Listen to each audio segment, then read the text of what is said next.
I call this meeting of the Davenport Community School District Board of Directors to order.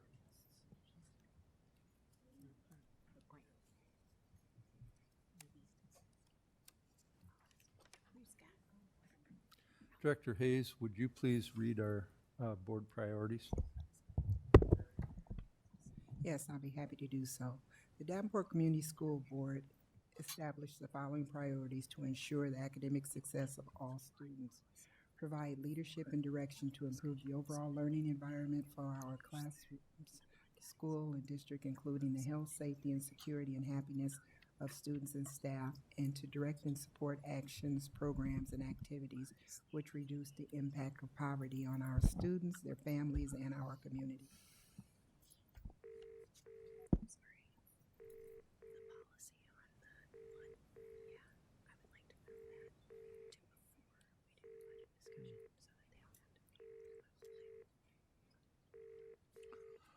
Okay, thank you. Sorry about that. We're trying to consider changing the agenda around a little bit. Director DeSalvo, would Currently you away please from my read? phone or unavailable right now. Please leave your name, number, and a detailed. Sorry about that. One of our directors is trying to get in by phone, so Mary will be taking care of that momentarily. Director DeSalvo, would you please read our mission and vision statements? I'd be happy to. Our mission statement to enhance each student's abilities by providing a quality education enriched by our diverse community. Our vision statement, education that challenges conventional thinking, prepares all students to compete in a global society, and inspires our students, parents, staff, and community to answer the question, what if? Thank you very much. And I apologize for starting a little bit late this evening. We had a couple of other meetings right before this. And so our board secretary is trying to get a few things arranged. You heard a little voice in the background. That was Director Gosa, who is traveling today. We have determined that it's appropriate and legal for board members, however, to participate by phone. And so our board secretary will be trying to get him again. Director Mayfield is in the area. He was at an earlier meeting, and I'm sure he'll be here shortly. So we're going to get started, and I wish I could get that. Gosh, is Joe around? He's doing it back there. He's working on it back there. Okay. All right. Hopefully, we won't have that interfering, especially with the next section. We're going to start with student board reports. And we have some brand new student school board representatives. And in a minute, either I will or the superintendent will. So we're going to ask each of you to give us your name, a little bit about you. Superintendent Kabilski, did you want to lead that, or do you want me to? I'd be happy to defer to you the first time around. Okay, all right, I will. So this is really, really exciting for us. Student board members are really important, and I'm serious. It is so great to have you here. And during our discussions, there will be times where, although you're non-voting members, it is important for you to participate in our discussions. And there might be something that you're going, I gotta say something. And if you do, raise your hand, wave at me, whatever. Because I have the responsibility of controlling the meeting and calling on people, but especially like in policy decisions, you may have really important information, and it's important for the board to know that as it goes into a discussion. So I want you to feel comfortable in working with us. Now, later on in the year, you might go, you've got a lot of studies and a lot of other things going on. We also want you to feel like if you do have studies, it's more important than being at the meeting. And so if you have to leave early, don't be worried about that either. But you're here, it's great. I'll talk about, we have some members that couldn't make it tonight, but why don't we start with you, Serenity? Tell us your name, and when you work these, you press the little button until it turns green right there. Okay? And the green means you're on, and red means we can't hear you. Tell us a little bit about yourself, and then we'll go and everybody can speak. Go ahead, Serenity. Hi, I'm Serenity Jones, the Mid-City representative today, and I try to stay as active in the school as possible. I'm in yearbook, dance committee, choir. I try to do as much as possible. Okay, super. Thank you very much, Serenity. Lauren? I'm Lauren Poston, and I go to Central. I play volleyball for Central, and I'm in NHS and on the DC leadership team, as well as many other tag activities and stuff. Yeah, I volunteer at the elementary schools a lot, and that's kind of my favorite. So. Okay, and thank you. And one of the things you'll have to learn with these microphones is get pretty close to them, because you want everybody back in the back to hear what you're saying too. Plus, it all gets recorded. So, Delaney? Hi, I'm Delaney Walsh. I'm from Central, and I am a varsity volleyball player. I'm varsity bowling. I'm on the DC leadership team and executive council. I'm an NHS officer and a senior class officer. And I like to help volunteer around the school, mostly help out the freshmen, especially with MVP. We're also an MVP. And yeah. Okay, thank you very much. And Brooke? Hi, I'm Brooke. I am the representative for West. I'm in bowling, track, and I'm a junior Rotarian for West. I like to help around the school, like volunteer for different things, and I'm in NHS, so that requires that, obviously. And I also like to volunteer at the Blue Cross Fire Department. Super. Well, thank you for being here tonight. There will be plenty more going on, and we'll always recognize student board members in the beginning, and you will typically give reports. And the superintendent will work with you on that so that you can tell us a little bit about what's going on in your school each time that we have one of these meetings. So thank you very much. Couple of people that couldn't make it tonight that are student board members. Adam Parcell is also from West. He had a prior commitment and couldn't be here. And the North representatives will be here at the next regular board meeting on September 23rd. Sorry about that, Director DeSalvo. Okay, thank you very much. We'll move on. Are there any board reports? Director DeSalvo. A couple things going on. So the Finance Committee met last week. It's running together. We met last week and went over a whole lot of stuff. And Claudia is going to give a presentation tonight about what she has prepared to go to the School Budget Review Committee. So the board has to vote tonight on the documents that she will present to the SBRC. And however, she has to submit those documents to the SBRC. The exhibits are due by September 13th.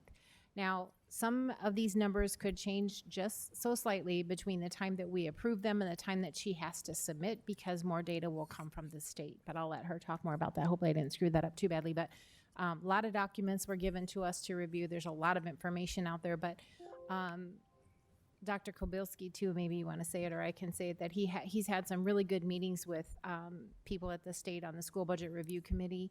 And we know that we are under review for our spending authority.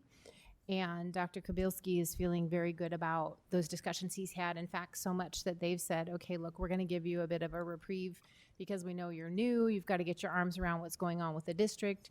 And so when the meeting that occurs in October 15th with the School Budget Review Committee, it'll be more of a high level, here's what's going on, here's the direction we're headed to, and then he can come back and really dig into things for the next meeting, which will be in December. So correct me if I went astray there too. But so good meeting with the school budget finance group that we met. We have a great group, and so Claudia is going to give a big presentation, big later with that. The other thing I want to talk about that happened last week as well is, so for about the last year, Director Potts and myself have been meeting with 2 of our city council members. We try to meet about once a month. Kind of took a reprieve over the summer a little bit, but this committee was formed because things were happening in the city that the district perhaps wasn't aware of, and vice versa. So we're a partnership, and we just wanted to continue to expand on that partnership. So 2 council members, 2 board members have been meeting and just talking about what's happening in the city, what's happening in the district.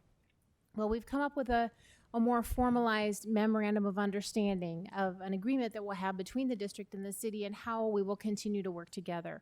For example, our maintenance groups. So we have a lot of maintenance groups in the city. We have maintenance groups here in the district. Perhaps we can find some synergies there. I think one of the examples Dr. Kabilski gave was we're buying salt, they're buying salt. Maybe we go together and get a good price, or, that's kind of a high level example, but those kind of people will meet. So this memorandum of understanding is to get those groups together, whether it's a finance group that finance people from the city and finance from the district meet and talk about things that are happening. So we have a joint partnership, we have a really good relationship going, and we just want to continue that. So to this board, our next board meeting, we will be presenting to you the memorandum of understanding that we have developed, and we will be asking for a vote on it. The city is going to be releasing some press releases about it, so it will have to be signed by President Johansson, and then it will be signed by the mayor. So we're going to make it a kind of an official thing, but it's a very high-level agreement of just working together and continue to working together. So that's all I have. Thank you very much. Any other board reports? Director Hayes. Hey, the NAACP Education Department will be hosting a welcome reception for Dr. Kabilski on Wednesday, September 11th from 5:30 to 7 o'clock, and that'll be held at the Friends of MLK Center, which is located at 501 Brady Street. So if anyone is interested in attending, you're more than welcome to do so. There'll be a brief question and answer period and light hors d'oeuvres. So if you have any questions or want to get to know Dr. Kabilski better, please feel free to attend. And secondly, the board would like to offer condolence to the Craig family. Theodis Craig was an outstanding 4-time state winner in wrestling in the early 70s, and he passed away. His services were this past weekend, so please keep the Craig family in your prayers. Thank you.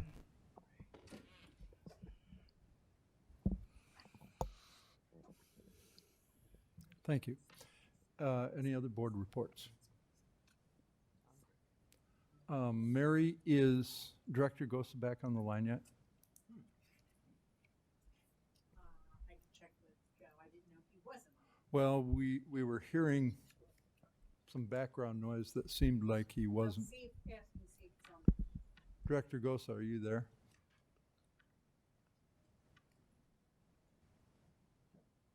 It appears not. Okay, looks like he's calling. He's trying. Okay, thank you. I'd like to get him on the line. If there are no other board reports, I've got a couple. When you get a chance, bring these up.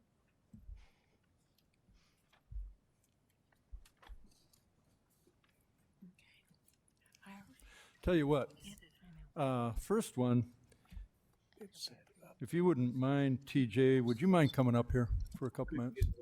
A minute? Please? Get it off. It says up. I don't know, Right. right? Okay. He hates every minute of this. Look at the look. Doesn't matter.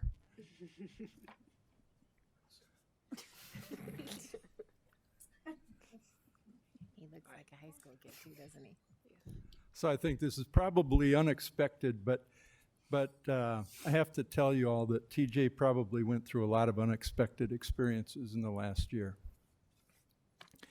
And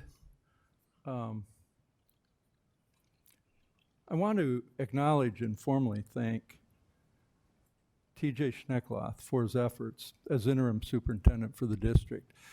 During the past year, we had a lot of things happened in the district, and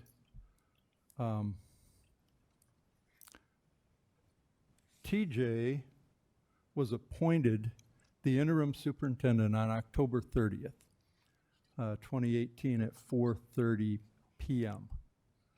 And he had his first board meeting at 5 o'clock that evening. And to be put in that kind of a situation, you know, this is a big district. It's something that all of a sudden you have a lot of responsibility. And a lot of things happened. And I listed a few of them just as I was thinking through this, because this past 2 years have been challenging for our district in a number of ways. And so that was on October 30th. And I think that same night, if I recall properly, we also had as guests to our meeting, we had the Department of Education. The State Department of Education was here. So that was a different type of experience.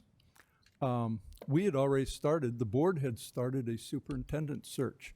So the board was already planning on looking for a new superintendent, but that process takes quite a bit of time as well. Shortly after October 30th, on November 14th, TJ, and let me say one other thing. I was going to mention this later, but one of TJ's key concerns was that we have a proper leadership team. It wasn't just him. He asked and really demanded that Mr. Schneiden and Mr. Scott participate also as the leadership team, which would be the three of them. And I think that was a key element as well, because there were a lot of decisions. There were decisions that they had to make that very first day. It felt to me like they were in meetings for 20 hours a day, talking about things, decisions that had to be made and all of that. So anyway, on the 14th of November, we had a meeting at Des Moines with the State Board of Education, and they were pretty upset with us. And again, you can imagine now you're the superintendent for less than 2 weeks, and you're going before the organization in the whole state, and they're upset with you already. You have reached the maximum time permitted for recording your message. If you I guess I'm done. So, No idea what that is. okay, I don't either, and I'm not done. I'm going to continue. Then we had meetings with the School Budget Review Committee. The School Budget Review Committee is another big organization that oversees finance for all school districts in the state. And so our board and our district have been working on a budget for a few years, and I would say that also was a very challenging meeting. And along with all that, our CFO, Marcia Tangen, had retired last summer. We had a brand new, in fact, I'm not even sure, Claudia, when you were appointed. Was it last summer? Okay. So we had a brand new CFO, and again, huge responsibility, so much going on.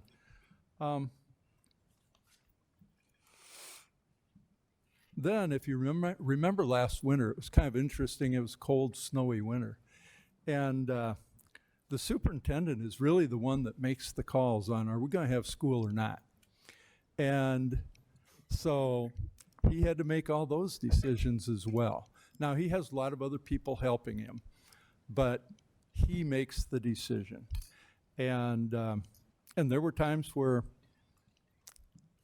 I'm sure he got questioned about, was it the right thing to do, whether it's not snowy enough or it's too snowy. I mean, the roads are bad in the western schools, but they're okay in downtown. I mean, so a lot of things going on. Anyway, I could go on and on. We did have, of course, he was involved not so much in the superintendent search. We had some board members that were primarily running that. It's a board responsibility to perform the search and to secure a superintendent. But the leadership team, TJ, Bill, and Rob, had to work closely as we did get a new superintendent to make sure that we have a smooth transition and that things move ahead in the future.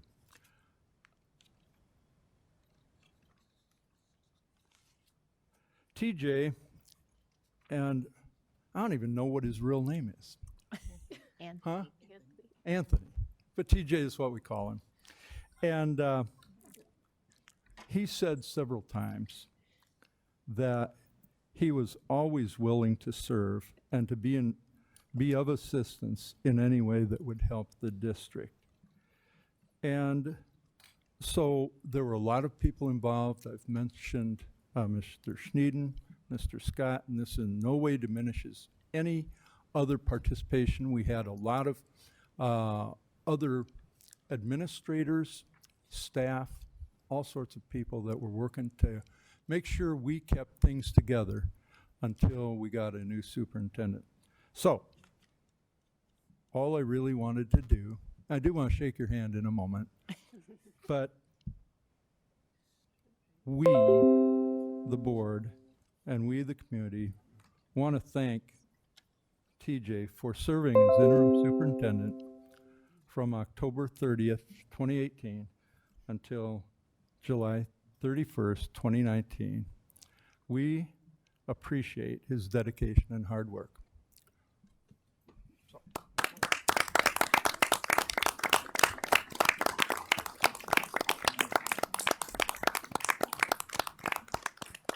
He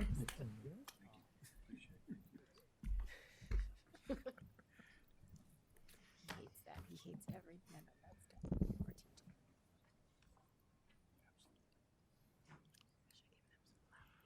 Poor TJ. Before I forget, there's one other small change in the agenda, and then I've got another report here.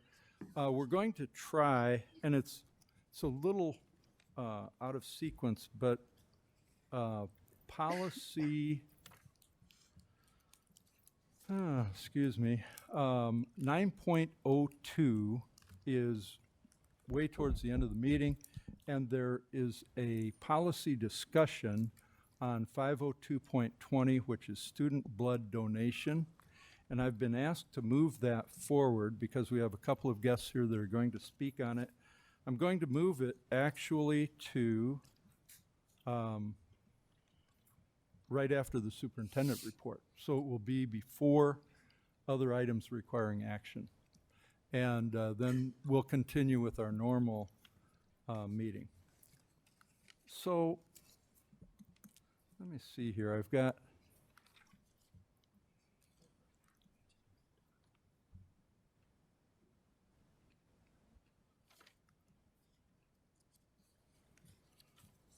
I want to talk about running for the school board. It's something that some of you are aware of. We've been publicizing it. We have had an informational meeting. It appears that we have good interest in running for the school board. And in this report, I really want to encourage people to do it. This is a sometimes difficult position. It certainly isn't always popular. You don't always make the decisions that everybody wishes that you would. But you have an opportunity to help your community. You have an opportunity to help your students.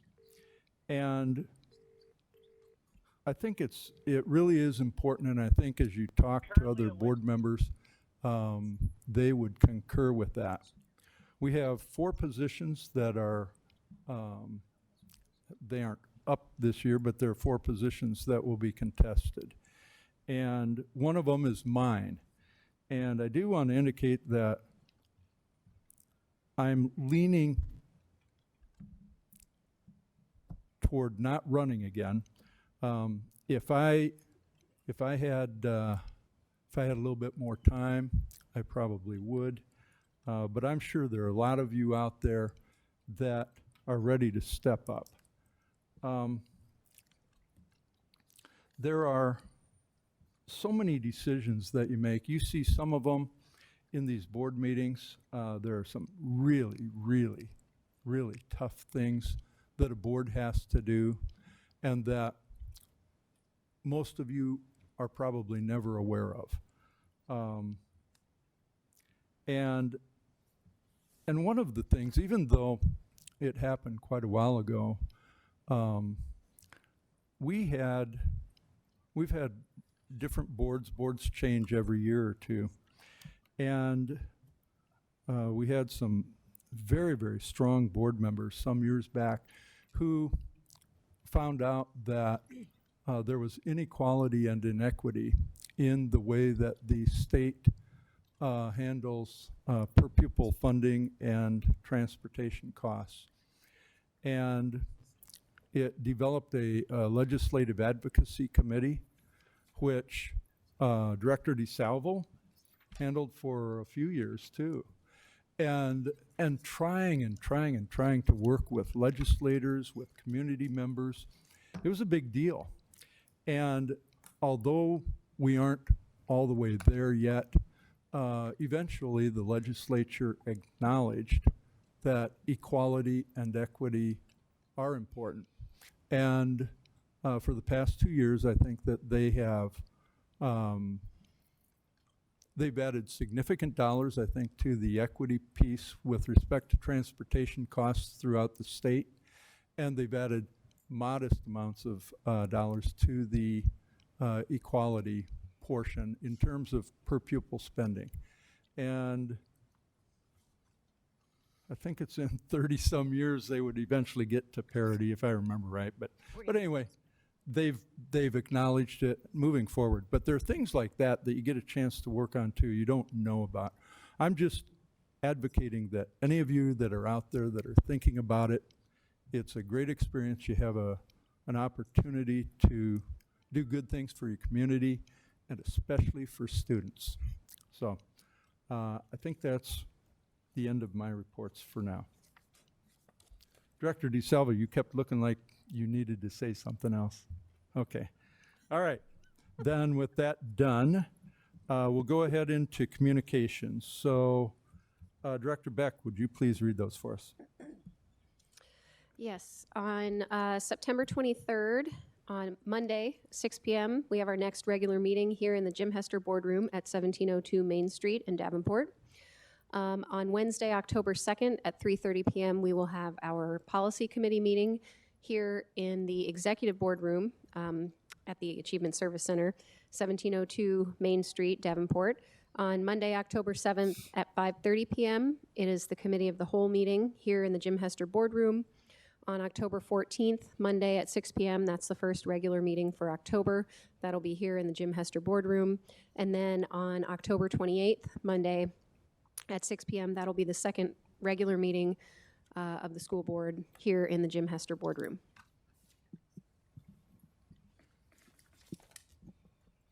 Thank you. Next is open forum.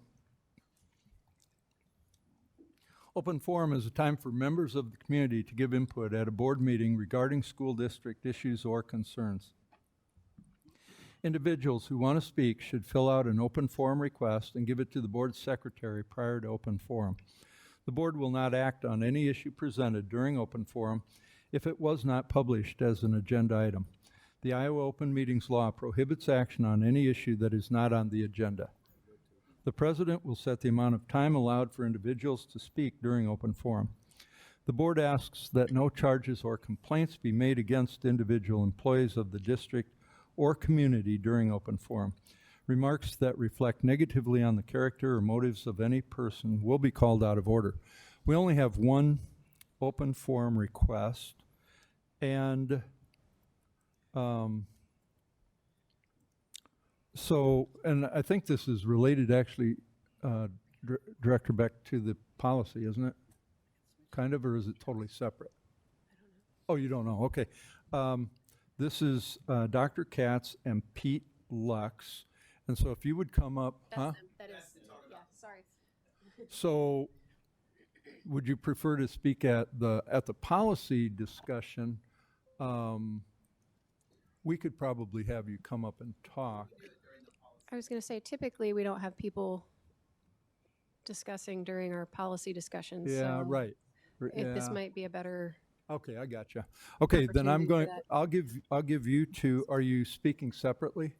Yes, I'll Okay, if you're gonna speak separately, then come on up to the microphone singly, give us your name and address, and I will give each of you 3 minutes to speak.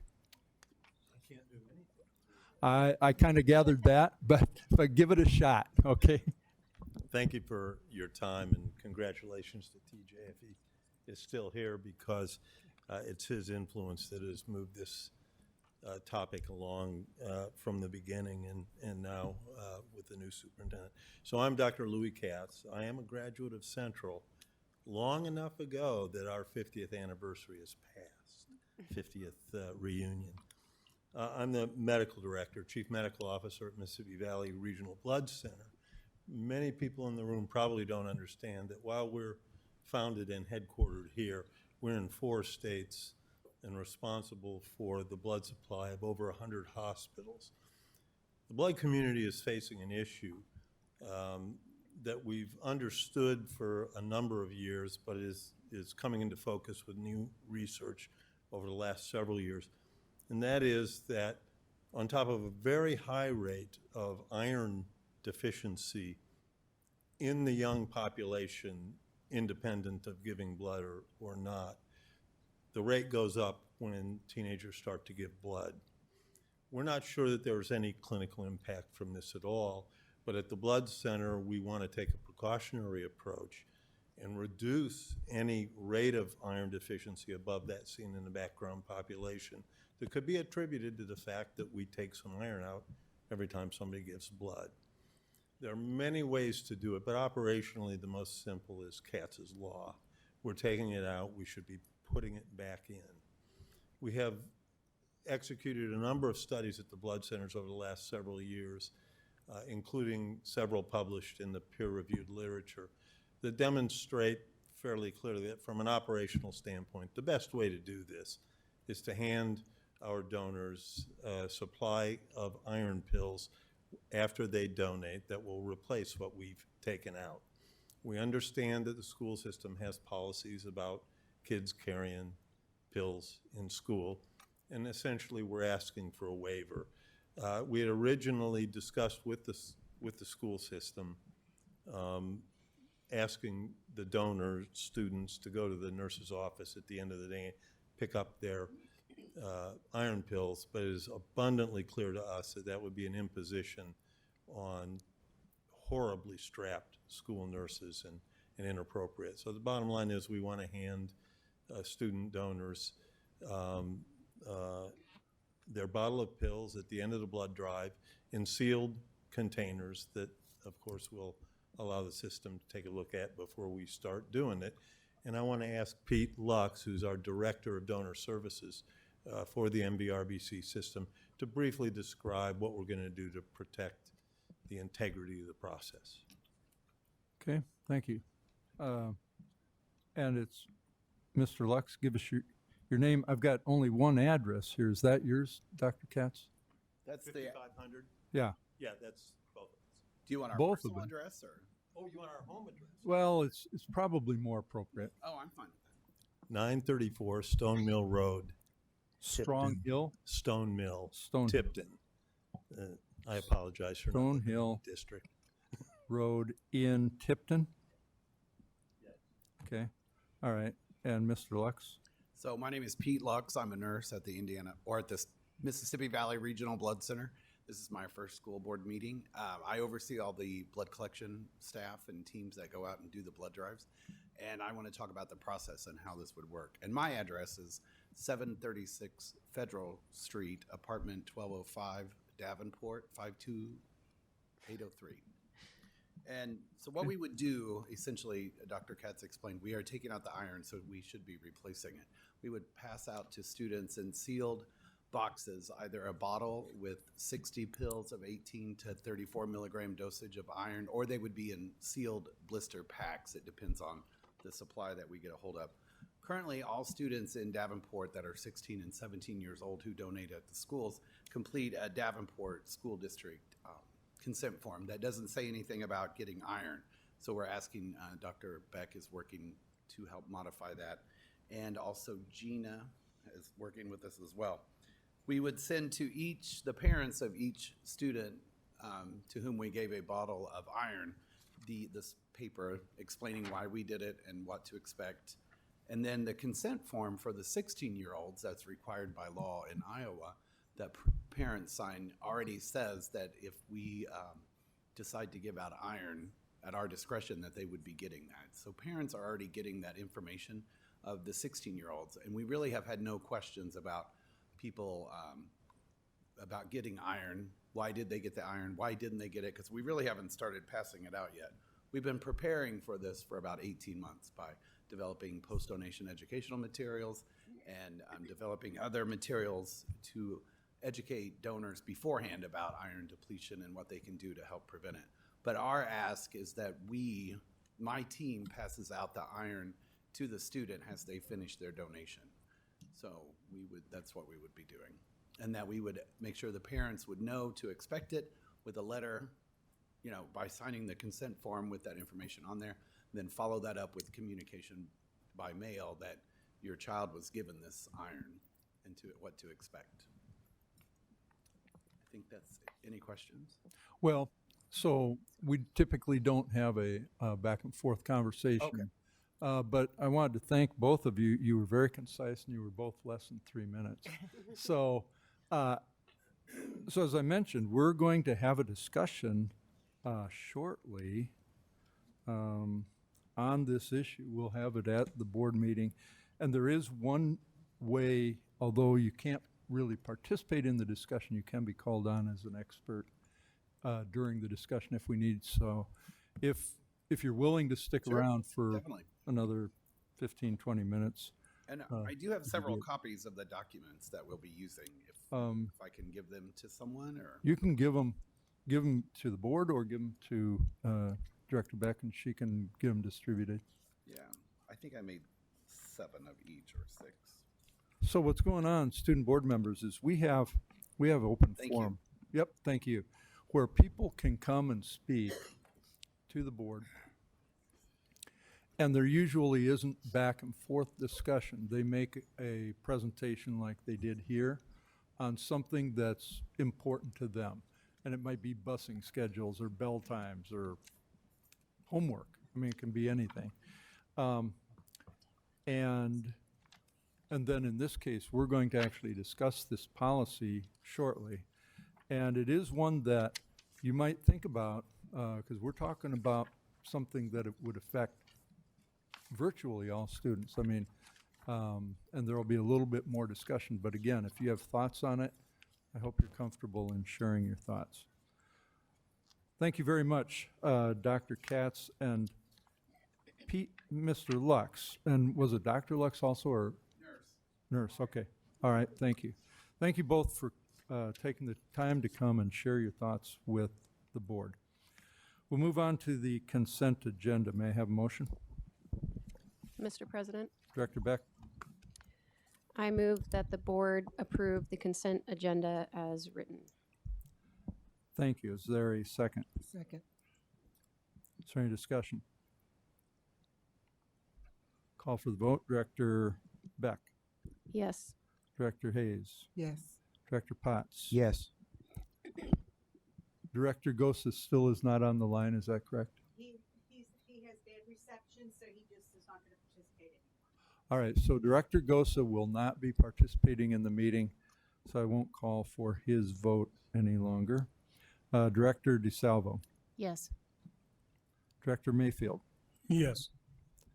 and my vote is yes. Motion carries. Thank you. May I have a motion regarding approval of bills?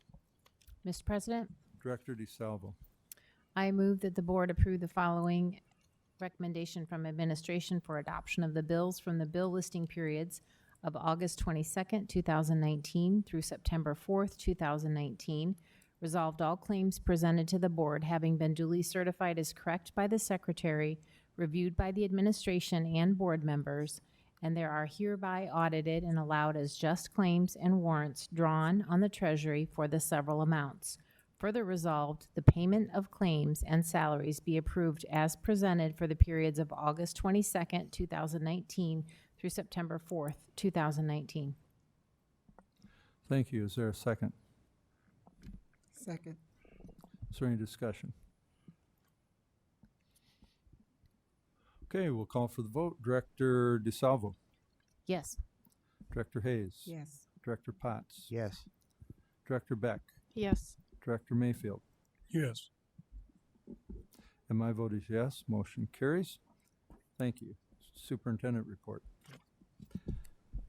Thank you, Mr. President. Good evening, everyone.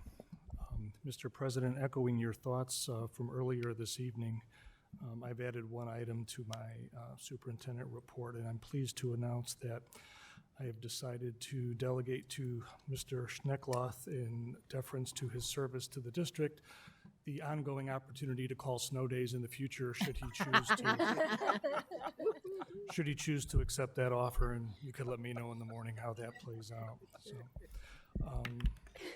seriously, two important topics that I would like to share with the board this evening.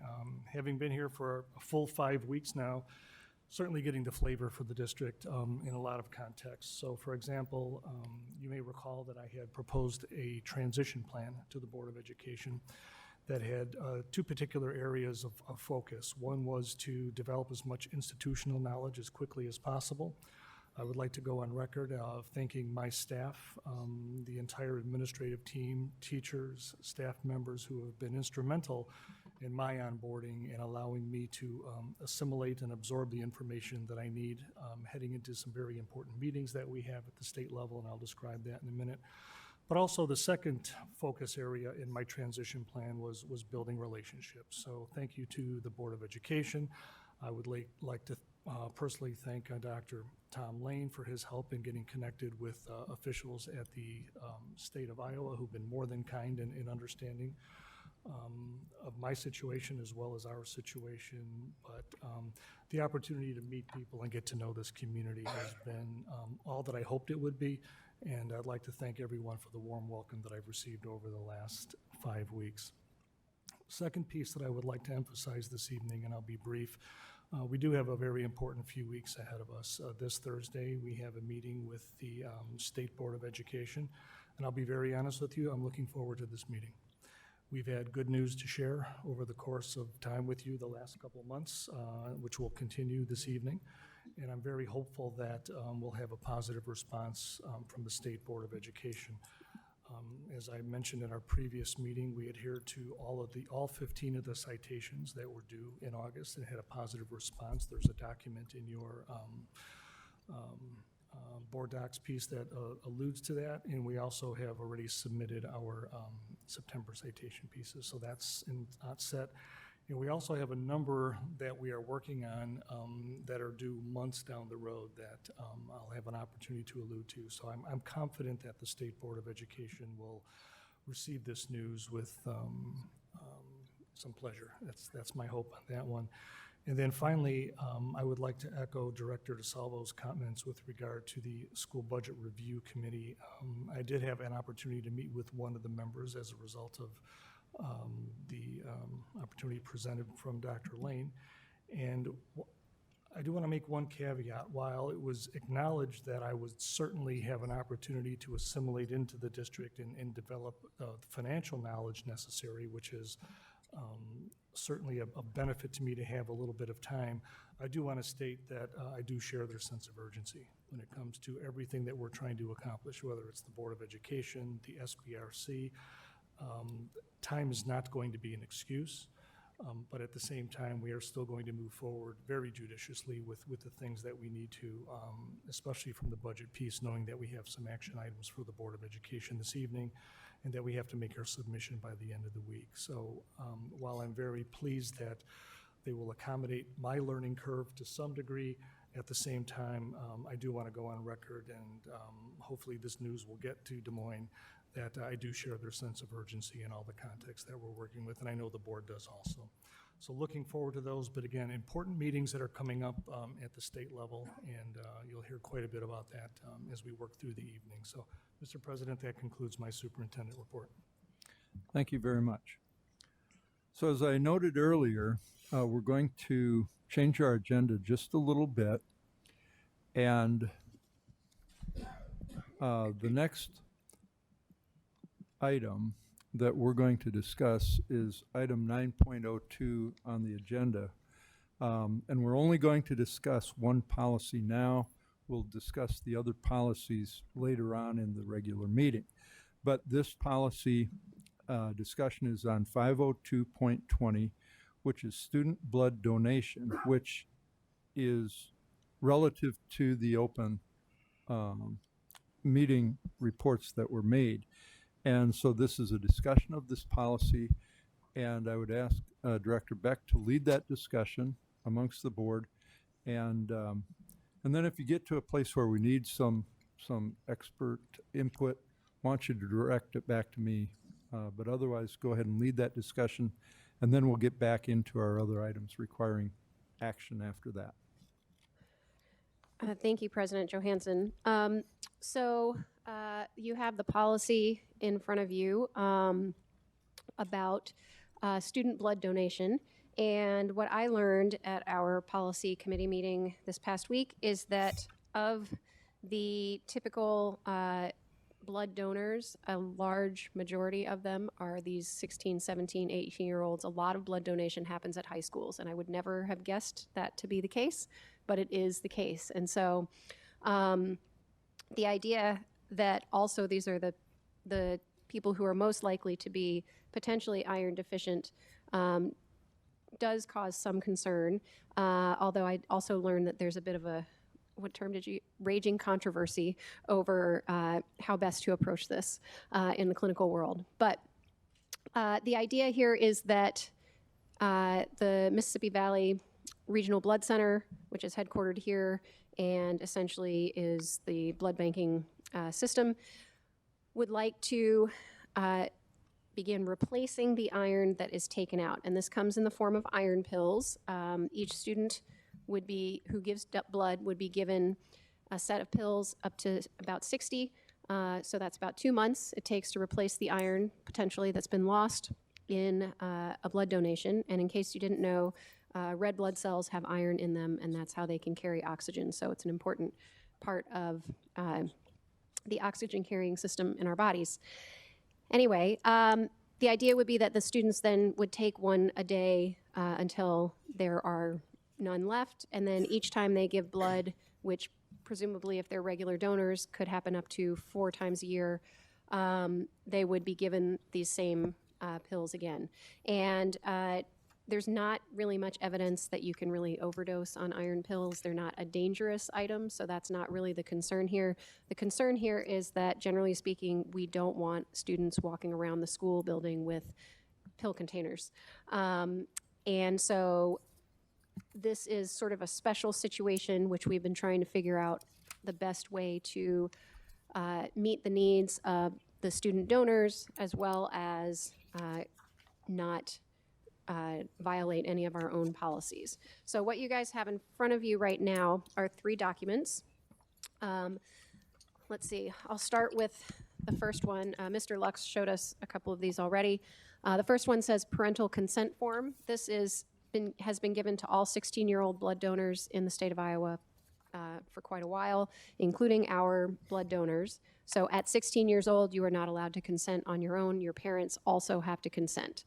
And there is language in here that says they may be given iron if the donation staff believes it is appropriate.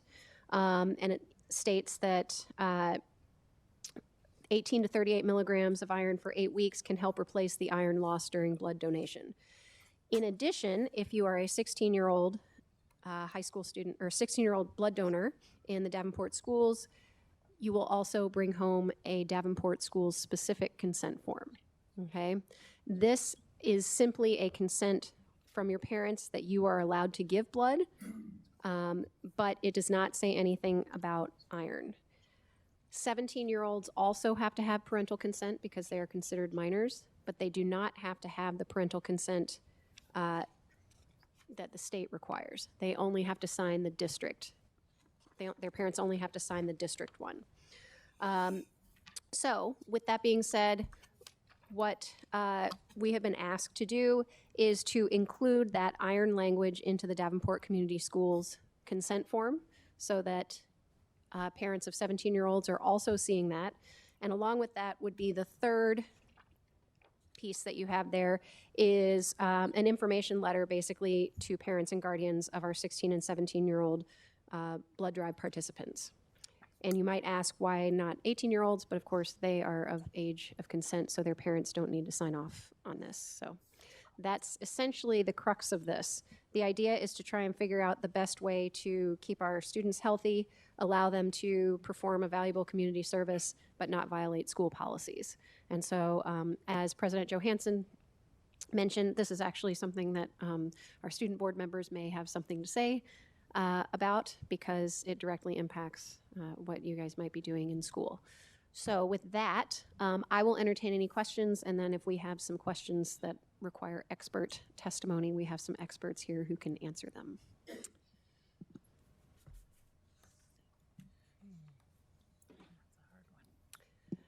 President Johansson. Well, thank you. So I have a couple of, I guess, questions and comments. First, do you support this kind of the way that you've presented it? Yes, I have. Yes, I think it's important that we inform everyone who might come across, I inform all of our parents who might encounter this. I certainly wouldn't want, as a parent, I wouldn't want my student coming home with a bottle of pills that I had not heard of and then tell me, oh, they gave it to me when I gave blood today, right? So I think it's important that we do this. And from a standpoint of health, it's not a dangerous product. It's not or supplement, and it would only be provided by licensed professionals. Also, I do, as a person who teaches A&P, understand the need to replace iron after blood donation, particularly in people like myself who maybe don't have as much iron available to give as others. So I think it's an important thing to do. Thank you for that. And I guess that's part of it. I just wanted to make sure. I can see some of the probable concerns. You know, I'm a parent and my kid's bringing pills home. Mm-hmm. I guess they would be administered, my understanding is from the blood donating organization. Correct. So not by the district. No, when you give blood, the people who do the right. Taking of the blood, yeah. They would be the same ones who would be providing the pills in sealed containers or blister packs. Right. So nothing, not handing out Ziploc baggies or anything like that. So there probably are some legal implications and probably some actual And so, do you know, has this been done in any other district in the state? Not that I know of, but I am going to ask our experts to weigh in if that's okay. To my knowledge, no. Okay. All right. Davenport likes to be first in a lot of things. So. And I do have to say that although I don't know Dr. Katz well, I know his reputation for years and years and years, and I would easily put my life in his hands. I trust that he and Mr. Lux have good reason to do this, and to the extent I can, I'm sure I'll try and support it. Thank you. Or is there anything else? Director DeSalvo. They won't administer any iron tablets to them that day. Is that correct? Actually, the idea is that they would provide the iron tablets to the donors at the site of donation. Right, but are they They're not taking a pill them that there. day? No. Okay. No. They would take the sealed container home with them. What if they took the pills away from the site, went back to class, popped one? I mean, That is against the rules, and that's sort of where this came from, this discussion, because technically, I mean, a student wants to take an ibuprofen, they are supposed to go to the school nurse and have that ibuprofen administered, but I'm pretty sure that there are quite a few students who just carry it in their bag and take one if they need to. So we're kind of in this weird situation here. This might be an opportunity to defer to some of our students. That's what I was going to ask them. With How- their thoughts on the yes, matter. please, Serenity, why don't Serenity. you start? I have other questions or I two. actually personally do have an iron deficiency. So coming from that standpoint, I do understand the concern of us students carrying around the pills during school. But in my opinion, I think that us students who would donate should actually take it into account and possibly take them at home before or after school as a rule if this were to be approved. Okay. Thank you. Lauren? Would there be any like note to the 18-year-old's parents that they would be receiving the pills? Because even if they're living in their household, I just think that would be a concern for a parent to bring home a pill bottle without any notification. That's an excellent question, and I will defer to our experts on their plans for that. Absolutely. And in case anybody didn't hear, the question was, would 18-year-olds also get a note because they are many of them still live at home? So. Sure, those are both, is this on? Those are both great questions. So for the 18-year-old, we could send that to the parent. I mean, it would just say to the parent of the donor's name, because of course we wouldn't have the parent's name. That we had given them, because there's really in that educational piece, there's no, other than the fact that they donated, there's no other information shared. That would be the only indication. And as far as taking the pill, I can address your question a little bit as well. As part of our training for the staff, the education would be, do not open this at school, wait till you get home and then start taking it every day. And that's in our, we can put that in a pamphlet that we're developing for the students yet. We haven't finalized everything because we wanted to make sure we had addressed any concerns that the board had, and we can do that with the training and the information that we give to the student about taking the pills. And I think, Serenity, that's what you were suggesting as well, that the students be educated on the appropriate time and place to take the iron. Any of our other students have anything they want to share? Concerns, questions? I have other comments. Okay. Any of our other board members? Director DeSalvo? So I'm a blood donor. I think this is a great thing. But I'm going to be honest, I have big concerns about these tablets and the perception. And then, parents are going to say, I want to send Advil, I want to send ibuprofen. How we are going to have to make those decisions in defining this very clearly. I think it's a great thing, but I have concerns. I just don't know how we could implement this, get the kids to behave and not pass things around and thinking, they're doing something, or taking the pill themselves when they're not supposed to. Do the pills get home? Do they get lost? Do they get in someone else's hands? Granted, they're harmless, but all of these things are things that I'm a bit concerned about, and I think that would be our challenge as a district to try to police and policy and all of these things. So I'm in favor of it, but I don't think that I could approve a policy tonight. I think we need to go back and beef it up a little bit, so to speak. So we will also, which I think I failed to mention, be doing follow-up with the donor as well, like a survey, a questionnaire.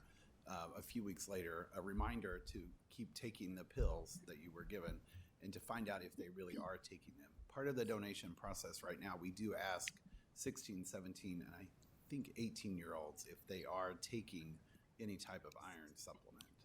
So whether it be in a multivitamin or just standalone iron supplement. And I wanted to address also Director DeSalvo. One of the reasons this is coming to us in a policy as well is to make it clear that this is a special scenario and that this is not a license to hand out other types of no, but I think of that's going to pills. be But coming. I understand. think that's I understand. going to be coming in the wings. But I'm afraid. that is why this is very specific to this situation, the group that is actually doing this work. But I believe, Lauren, you had something you wanted to say as well.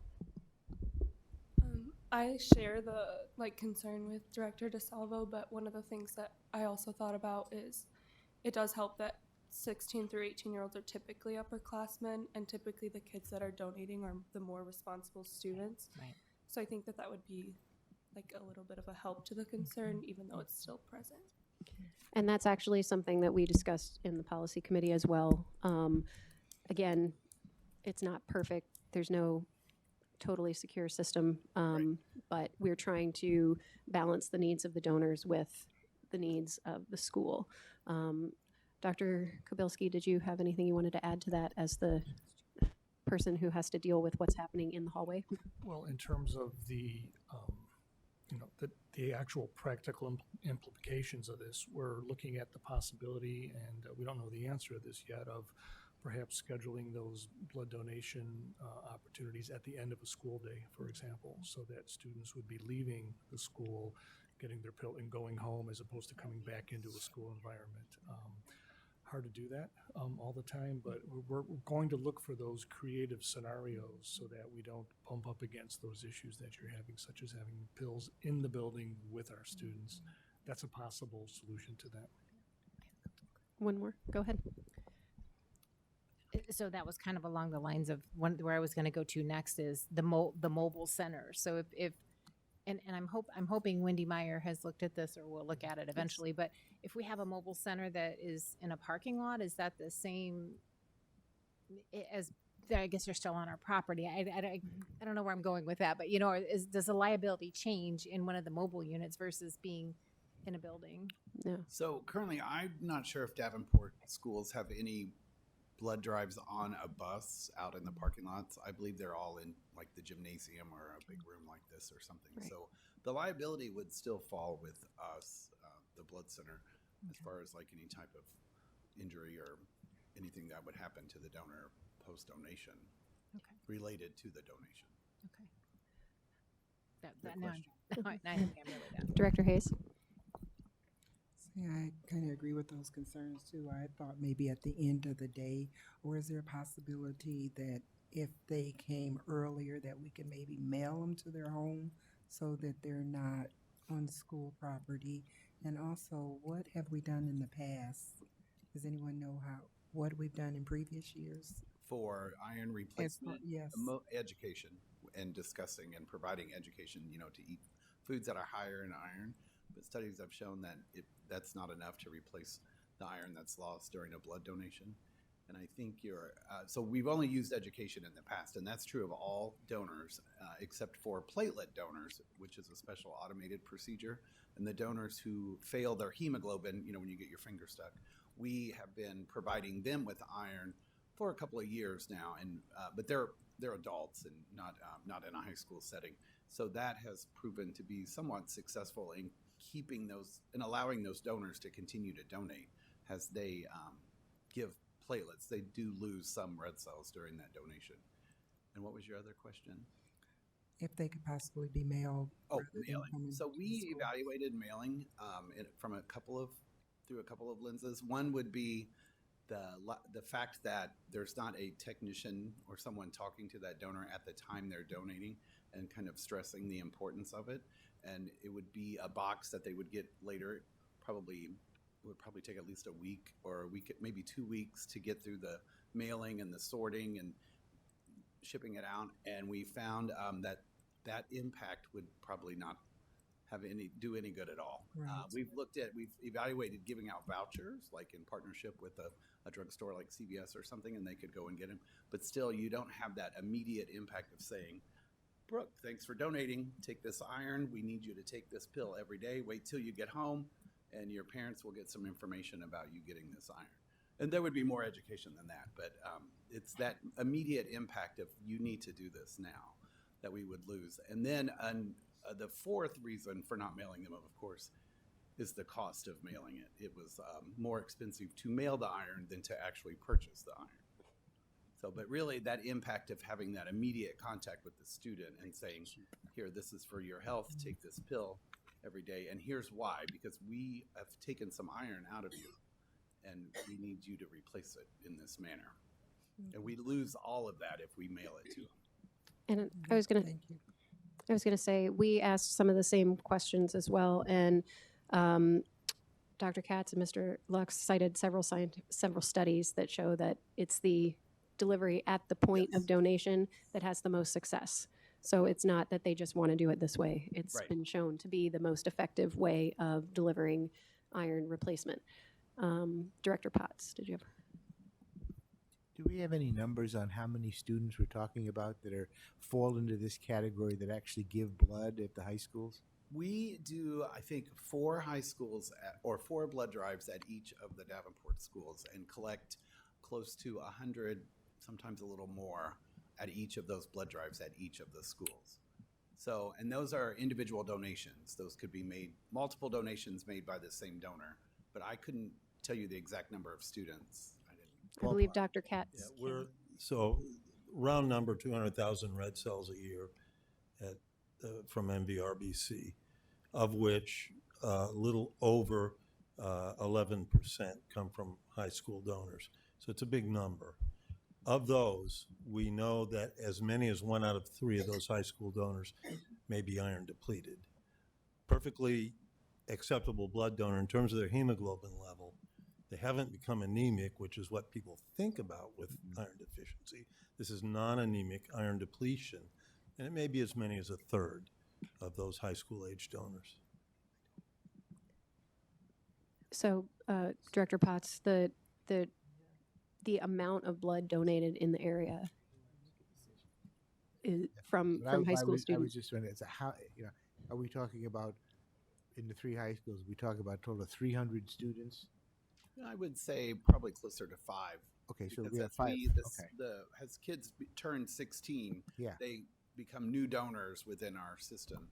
So, and then you have kids who graduate and move out of donating in high school. So it may be 1,000 blood donations, but those may be made by 650 students. But there are students who we called it Gallon Grad. Students would donate 8 times during their high school career, and I'm sure that you've maybe heard of that program at your schools. So we have students who donate multiple times, and the concern, the thing is, their hemoglobin may be okay, which is the test we do with the finger stick, but their iron, which is what hemoglobin is composed of, is depleted each time a little bit, and then your diet should replace it, but their diet may not be sufficient. Nobody eats liver anymore. No, that was my favorite dish too. I believe Lauren had a question or comment. Would the bottles be allowed back at school the following days to take them, or is it just the one day that they're given? No, it's just the one day that they're given. They would expect to be taken home and left there. Okay. Yeah. Yeah, like any other medication, I think. Anything else? And again, this is just this is a discussion, so we're not approving anything tonight. We with policies, we typically have at least one discussion, and then we bring it up for approval at the very earliest. So we have multiple times to talk about it. And if there aren't any more questions, then I would like to thank Mr. Lux and Dr. Katz for being here and answering our questions for us. Yeah, and I do want to say thank you again for taking the time to listen to us and our proposal, and for the support that the Davenport School District provides to Mississippi Valley. Students are a huge percentage of our donations. Like Dr. Beck was saying, it's amazing how young people can help support this program. And it's really a very easy step into supporting your community that really doesn't cost the student anything, no monetary donation. So they can really start getting involved in community activities without having to, save up some money and donate that, and they get out of class and help with their fellow students. I know how you guys love that, but we try to limit that as much as we can. And the cookies. You get some cookies too. And we get cookies and anything else you would want. So thank you all very much. Thank you. Cookies and juice. All right, I think we're good. You're done? Mm-hmm. Thank you, Director Beck, and thank you again, Dr. Katz and Mr. Lux. And we'll see where this goes. Okay, so now we'll get back onto our regular agenda schedule. And so we're back on 8.01, the approval of modified supplemental amount. May I have a motion? Mr. President, Director Hayes. I move that the board accept administration recommendation and approve the request for modified supplemental amount in the amount of $11,923,713 for fiscal year 18. Thank you. Is there a second? Second. Is there any discussion? Director Beck. For the benefit of us all, I am going to ask if our CFO could explain what we are actually asking for here and how it works. Yeah. Because I'm not going to be a I'll try very good brief. explainer. Yeah, it gets complicated. Fiscal 18 is the year that ended June 30th of 2018. So yes, it is more than a year ago. It is the last year that has been finalized with the state. The state receives all of our financial information via the certified annual report, and that is due in mid-September. And from that, they derive all of our miscellaneous income and our expenditures to determine our spending authority balance at the end of the year. This is a cumulative amount. We went negative in fiscal 16 and continued negative in fiscal 17 and in fiscal 18. So this is the cumulative amount of our negative spending authority as of June 30th, 2018. And the idea behind requesting this is that we would ask for essentially a forgiveness of this amount. Is that a good way to describe it? Technically, yes, and this is a requirement. Any district in the state that goes negative has to appear before the SBRC. This is the formality of our board approving that request. Right, so that we can then ask for the money that they will then not give us. Correct. Most likely. Okay, thank you. Anything else?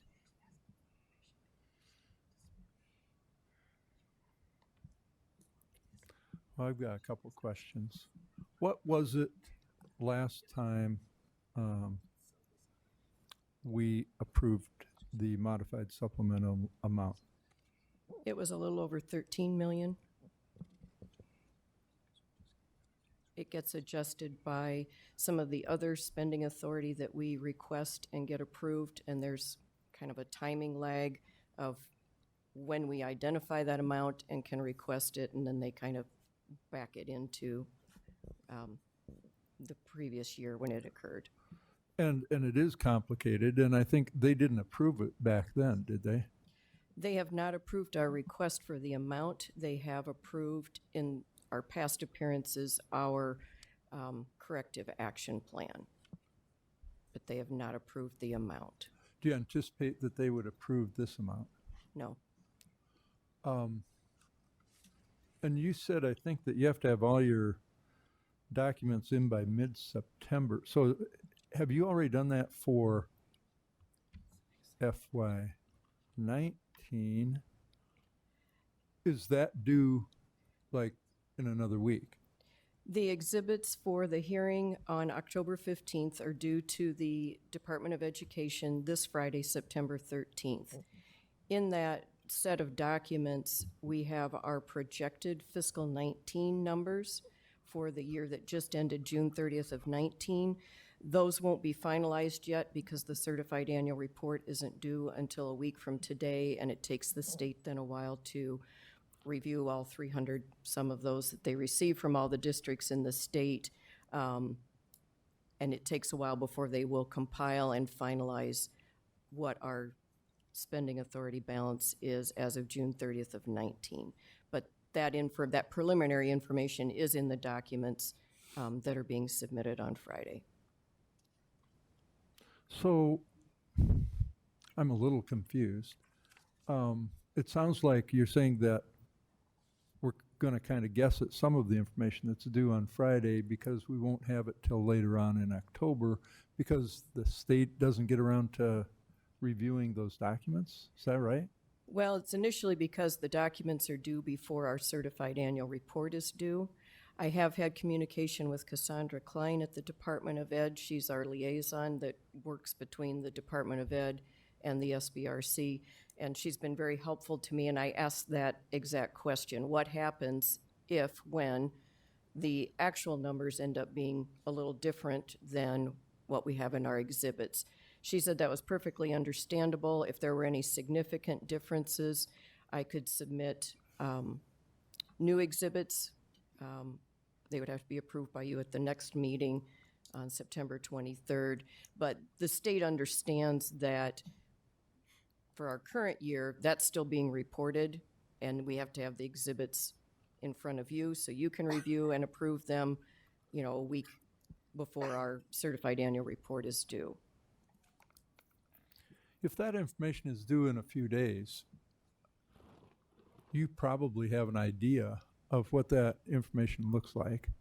Do you think that that amount would be higher or lower than the 12 million? I think we are very close with what I have in your next action item is to approve the exhibits. The amounts that are in there estimated for fiscal 19, I think are very close.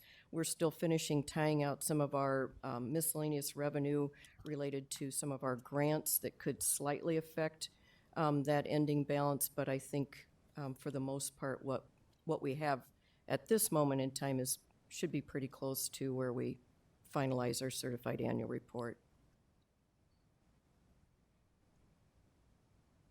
I'm trying to remember when this comes up.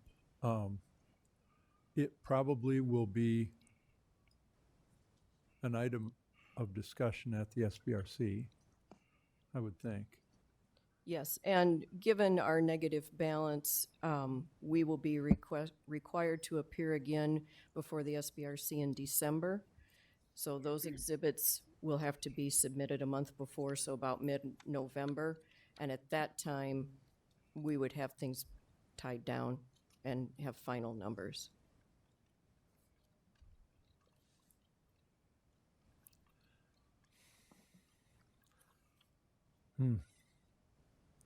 It's really hard not being an accountant or a CFO, because all this has to be resolved sooner or later. And it's really resolved through budget and expenditures, I think, right? Yes. And maybe forgiveness if they get to that point, but I think that's what we've been wrestling with for the last few years.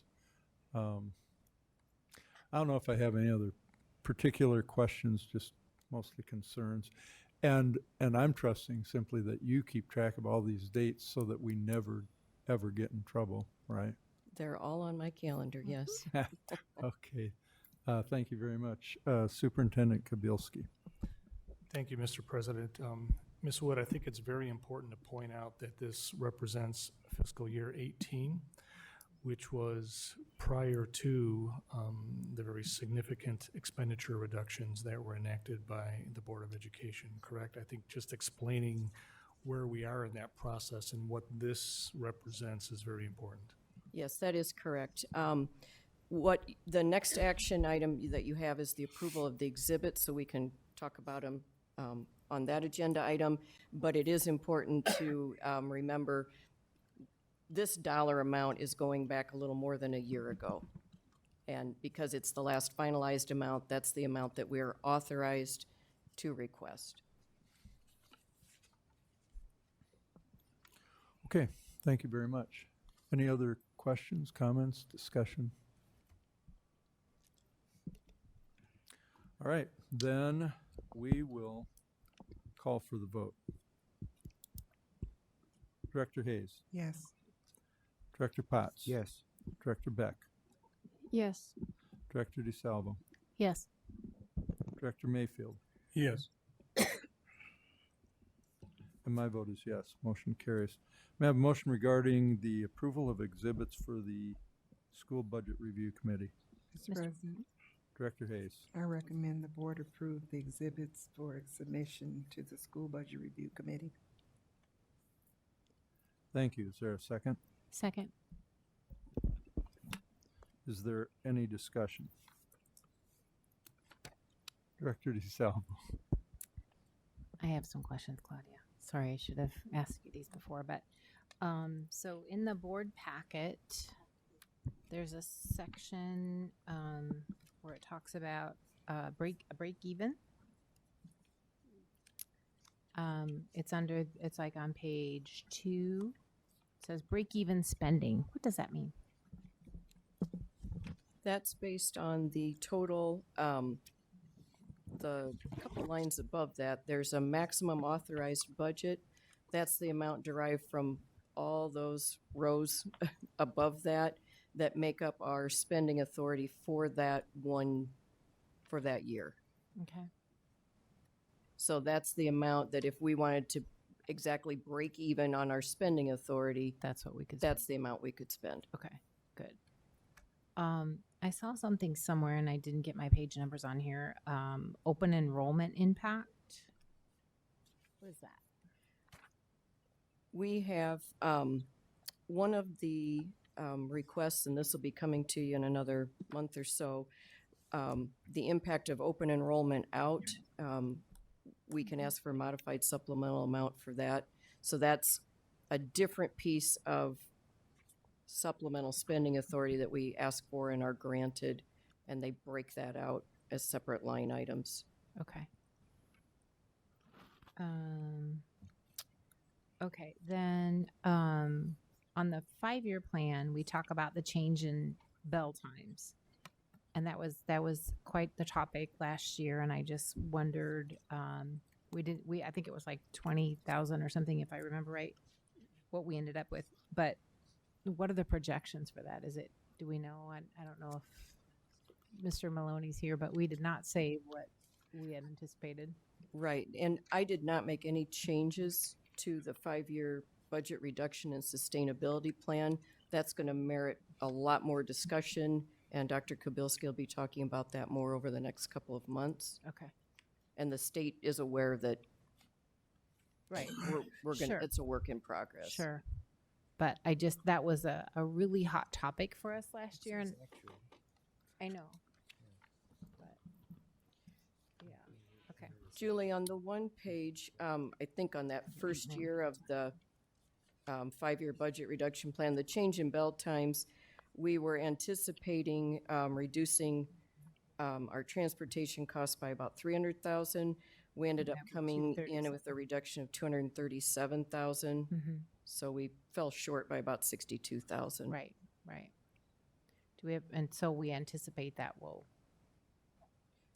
should be a sustainable reduction. But I'm guessing every year changes based on routes. It and all of does, that, yeah. So that's, okay, okay.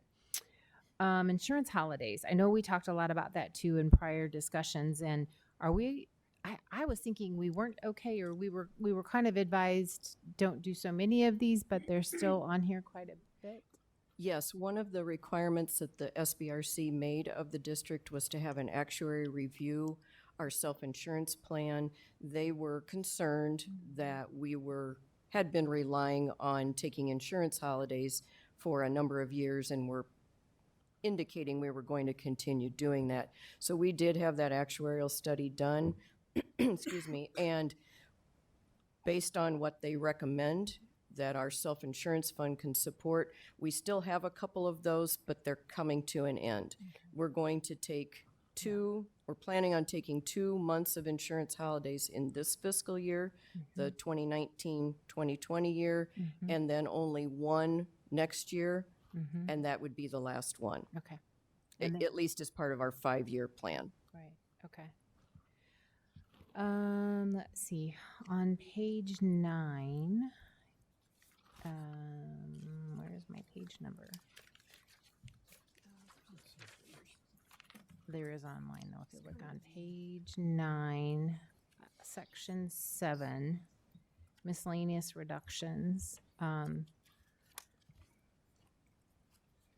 Where's page 9? Yeah. The miscellaneous reductions of $787,000 were not realized in fiscal year 19 compared to 18 because those reductions had already been made. We will not repeat that error in future budget reduction projections. Can you comment on that? Some of those are, they're just one-time reductions, and they got put in the next year of the plan, and you can't reduce when you did it. what you'd already reduced. Got it. Okay. That's what I was hoping for. Then on page 11, section 7 again, we talk about budget guarantee. So essentially, budget guarantee is we're not getting enough from the state to sustain us, so we get local tax increases to support us. It derives from having decreasing enrollment. Budget guarantee is the method that the state allows a district to be guaranteed that their budget isn't going to be reduced more than the previous year. Right. Even though they've got declining enrollment. But yes, it is then And funded that's by- local taxpayers, Yes. local budget guarantee. Yep. So that's significant to anybody that's out there voting in elections. Make sure you think about those things when we're asking for funding for our schools, because that's very important. Page 12. Sorry. My pages don't show always. I had district staff numbers. Oh, so on page 12, we talk about district staff, but somewhere, sometime, and not now, and obviously you're very busy right now, but I would like to look at, and I saw data of this, and I have it somewhere in a folder somewhere, but comparing staffing levels to enrollment levels, and that was always very, to me, telling of when we would see staff numbers increasing and yet our enrollment is decreasing. And so I would like to have perhaps a discussion about that somewhere, sometime when we start looking more seriously in our budget. I know it's difficult and we're reducing a lot of staff right now, but as enrollment goes down, staff can't go up, and we've done that year over year. So that's just a point. I don't know if I put that in as a board request or something, but I would like to see those enrollment numbers comparative to staff sometime. Page 13, tuition transportation received. What's that? Is that that's on page, 13. I don't think I have my pages numbered the same way you do, but tuition and transportation received is we get reimbursed by the state for some of the non-public transportation. I think that is what you're referring to. Yeah, it's so when I'm scrolling on my computer, it tells me I'm on a certain page, and that's where that's coming from, but yeah.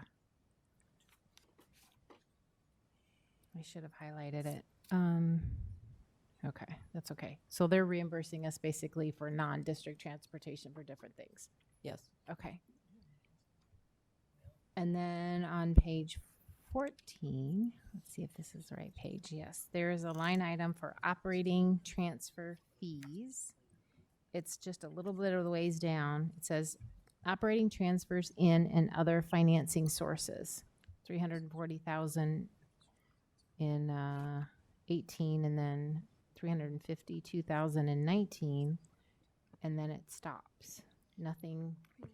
Well, there it is in 19 again. Yeah, that's a really technical accounting transaction, basically between our different funds. Okay. Food service, our out-of-school time fund. Okay. I think that was all of my questions. Thank you. Director Beck. So I guess reading through our detailed descriptions of district staffing, I'm remembering seeing most of this before because it goes back to fiscal year 12. But I guess I'm noticing that we haven't added in explanations. And so, for example, in fiscal year 13 to 14, our full-time equivalents increased by 28.99, but it doesn't explain why. And I guess I'm expecting, I know that was something that I was concerned about before, and I would assume that the state would want to know why are our numbers not. It's possible that they maybe received that as some supplemental information back in fiscal 13 or 14.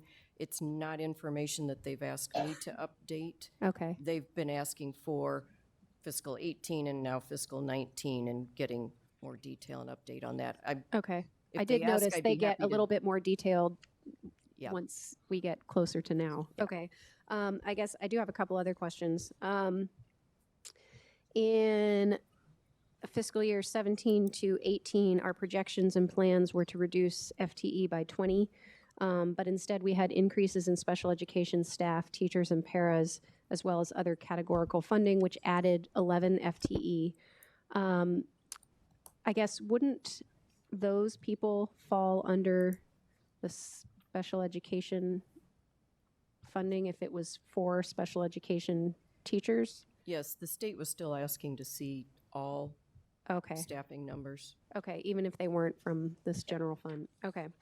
And then, what was my other question? Oh, I had a couple questions about why expenditures increased, but again, I think they come before the most recent. It looks like the most recent one is fiscal year 15 to 16. It increased by almost 12 million, but there's no explanation as to why our expenditures increased so much. I guess my main concern is that we are projected to cut positions and increase class sizes. And personally, I feel like I'm starting to look at a death spiral here, because I feel like if we cut teachers, then we'll lose families. And if we lose families, then we lose funding. So then we cut teachers, so we lose more families. So then the cycle goes on and on. And I guess, you know, we can't just make money out of nothing, but what can we do to avoid making this worse? I mean, I know one thing we can do is talk to the legislature and ask the state to actually support public education at levels that it needs. But, you know, in my ideal world, we would be paying all of our teachers and our staff a lot more, regardless of how many students we had, because that would be showing them their value. So I guess I'm just trying to sort of wrap my head. This is more of a general comment around how are we going to fix this situation without making it worse? Or am I just going to have to deal with it getting worse before it gets better?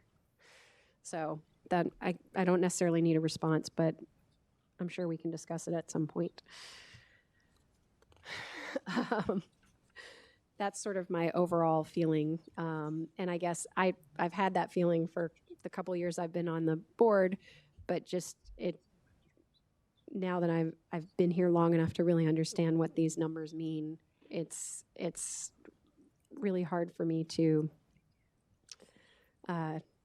remain as optimistic as I would like to be. And I apologize for that, but that's it. I don't have any more questions for you, Claudia. Thank you very much. Director Hayes. I echo that, Dr. Beck.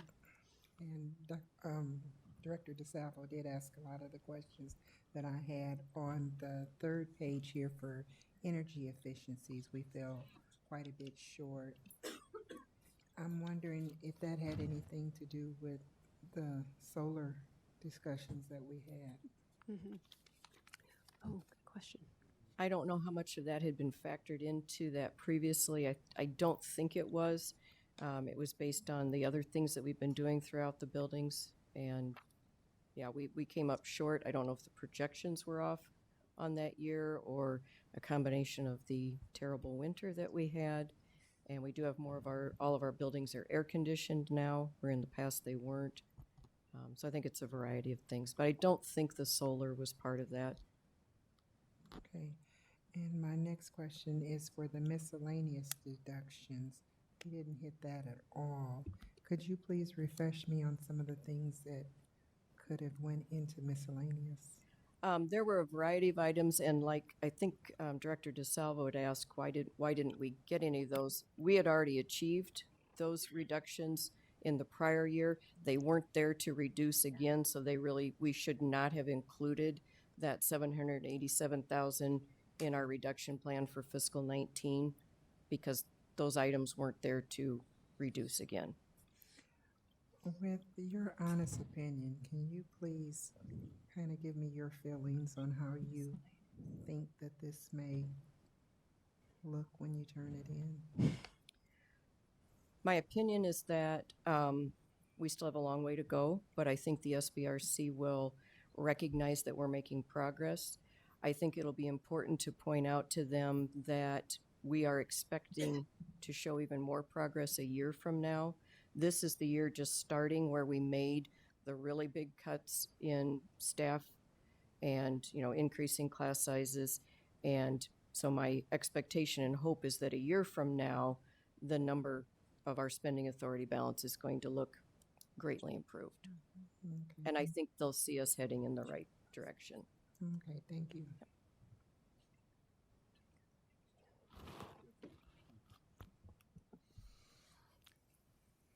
Director Beck. I'm probably going to sound like a broken record because I feel like I said this last year. I just get frustrated because they expect us to make such cuts in order to reach a positive unspent balance in such a short period of time when, as you wisely pointed out, this isn't a problem that was made in 1 year. So we shouldn't be expected to fix it in 1 year and really, maybe a little extra time. So I guess, I don't know, maybe having Dr. Kabilski speak for us as well, they'll start to give us a little credit where credit is due, that we're doing the best we can, but we've got to keep the quality of our education up, and it's all about the students and not just the numbers on the paper. So. Any other discussion?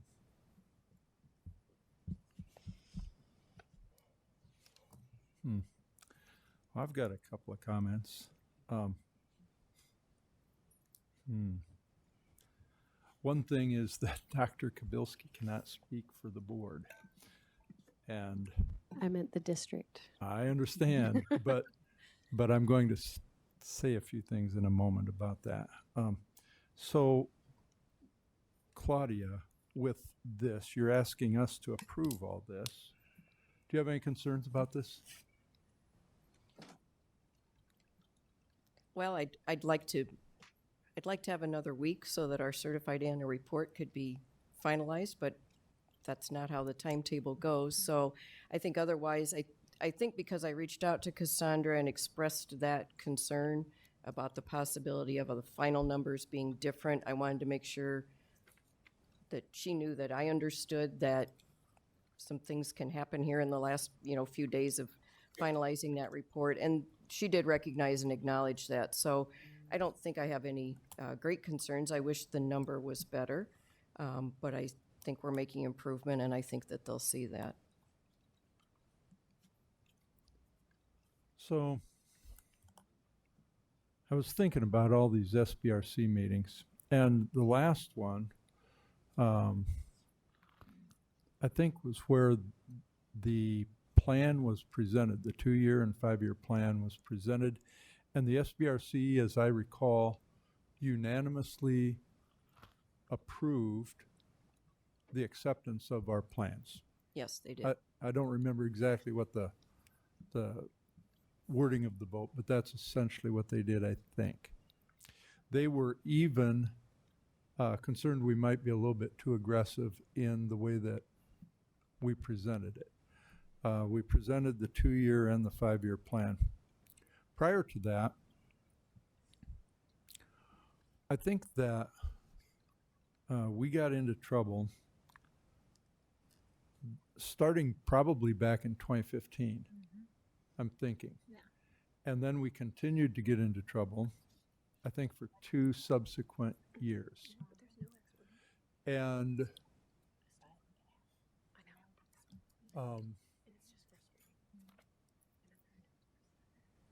and I would say, and in those meetings I attended with the CFO at the time, which was not Claudia, and with the superintendent at the time, which obviously was not Dr. Kabilski, and it was not TJ.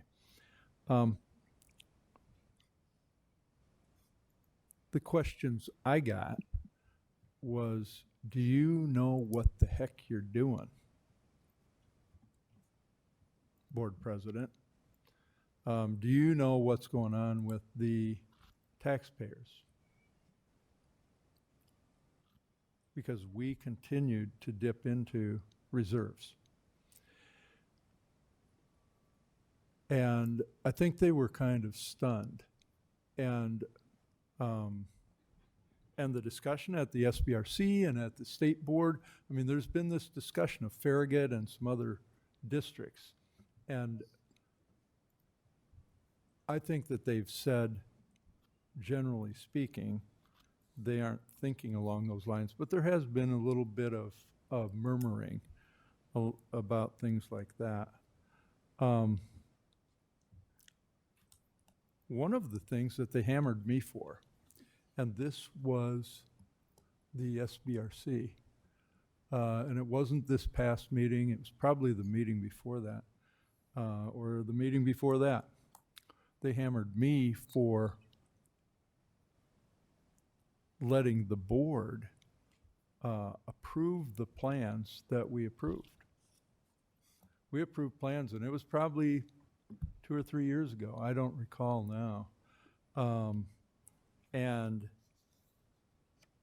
in that, if some of you were on the board and remember that the way that we worded it was that we want this, maybe it was the next plan where we said we want the plan with flexibility, and the flexibility said kind of, we're still going to do it, it's just we may not do it in accordance with the specific budget issues. That was a recent one. But that one prior, a year or 2 ago, I just want to say that from the board perspective, and the reason I say that the superintendent will speak on behalf of the district, but the SBRC, my guess, will be very calculating. They know every number in here. They review our minutes. They review all this information that we provide. They know it better than we do. They are really, really good. And I think they're a great committee. I really do. I think that they do a good job for not only our district, but for our state in helping to provide this oversight. But at the same time, I think that they're very strict. They want us to succeed, and I just want to express my deep concern. I mean, I wish we had more time too to review, really get into all this. And normally we don't get into the weeds quite so much. But I'm almost concerned about every number. I'm concerned about what Director Beck was discussing, and I think we all are. And Director DeSalvo, maybe she can work some magic at the legislature and get them to give us 10%. No pressure there. Or something like that, which isn't likely. Anyway, I don't know what else to say except that I'm really, really concerned about every number in here. And I think that the SBRC probably will say, okay, Dr. Kabilski, you got some time, figure this out. But we've got some really urgent things that we have to do. And staffing is one of them. And it's the decision of the superintendent to at least make those recommendations. The board generally will support those. And I think that's where we got into trouble before, where we supported, continued, taking money out of the reserves. I probably won't say much more, but I will tell you, this is one of those issues that affects me viscerally. And it really does. My guts are churning over this. And it's a lot of numbers out there, people. And it may seem like just a lot of numbers. But the deal is, this board and this district and administration have some really tough work. And I don't know when that meeting is. It's in October, is that right? So we'll have a meeting in October with the SBRC, and that's what all of this is to prepare for that. It's a really brief meeting normally until they start asking questions. So October 15th. October 15th. And after then, we'll be able to tell you what the results are. And perhaps I'm just being over anxious. Is there any other discussion? Oh. Well, hallelujah. We've got Director Gosa is on the line. Director Gosa, have you had a chance to listen to this discussion at all on the budget and the documents that we're getting ready to approve? Yes, I have. If you have, we're going to be voting on, let me go to the motion here. The approval of exhibits for School Budget Review Committee, which is 8.02 on the agenda. And the administration has recommended that we approve the exhibits for submission to the School Budget Review Committee. Have you participated in enough of this discussion to vote? And if not, do you have anything you want to say on this also? Yes, I've heard enough. The only thing I will say, it is September 9th, and we received this, which, I mean, we received it on Friday, but it has to be presented to the SBRC on the 13th, which is Friday. It always seems that we get this stuff on short notice, so if we had any issues with anything, we'd have to stick with it because it has to be turned in on Friday. And I know I've always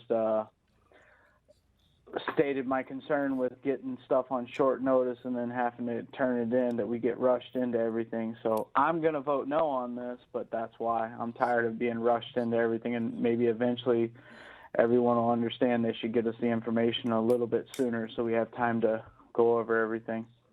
And that's all I got. Okay, all right, thank you very much. Is there any other discussion? Student board members, you have anything on this? Okay, thank you. Then we'll call for the, oh, sure, Superintendent Kabilski. Thank you. If I may, Mr. President, very sensitive to the comments of Director Gosa. I can assure him, as well as the rest of the school board, that this information is very fluid, and much of the information that we're getting, for example, we just have this year's auditors have been in the district over the last few weeks. This is not information that we're rushing to put together. It's information that we're getting when we get the information. So we're not trying to hold back any information, but at the same time, we can only give you information that we have. And this is the information that we have. As a matter of fact, this morning, Claudia had a conversation with Cassandra Klein, and the number that we presented to you this evening changed. So this is a very fluid documentation. We try to be as precise as we can when the timing comes, but you have the information when we have the information. And the one thing we're not is clairvoyant. So we're going to give you the numbers when we have them, and we'll do that on an ongoing basis. Okay, thank you. If there's no additional discussion, I'll call for the vote. Director Hayes. Yes. Director DeSalvo. Yes. Director Gosa. No. Director Beck. Yes. Director Potts. Yes. Director Mayfield. Yes. And my vote is yes. Motion carries. Thank you. May I have a motion regarding approval for policy review services? Mr. President, Director DeSalvo. I move that the board approve the superintendent's recommendation to approve the Iowa Association of School Board conduct a policy manual review for a fee of $1,200. Thank you. Is there a second? Second. Is there any discussion? Well, just as Sure, Director Sorry. Beck. As chair of the policy committee, I'd like to say that I think this is a very good idea. As we had a couple of citations on our policies for being out of date in the phase 2 examination. So I think it's appropriate for us to have this service at least give a look over so we have a second set of eyes looking at these policies. Okay, thank you. Any other discussion? Call for the vote. Director DeSalvo. Yes. Director Beck. Yes. Director Gosa. Yes. Director Potts. Yes. Director Mayfield. Yes. Director Hayes. Yes. My vote is yes. Motion carries. Thank you.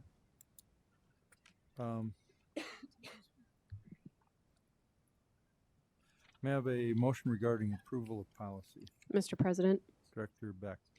the policy, excuse me, the policy committee recommends the board approve the following policy: 306.05, public examination of school district public records. Thank you. Is there a second? Second. Is there any discussion?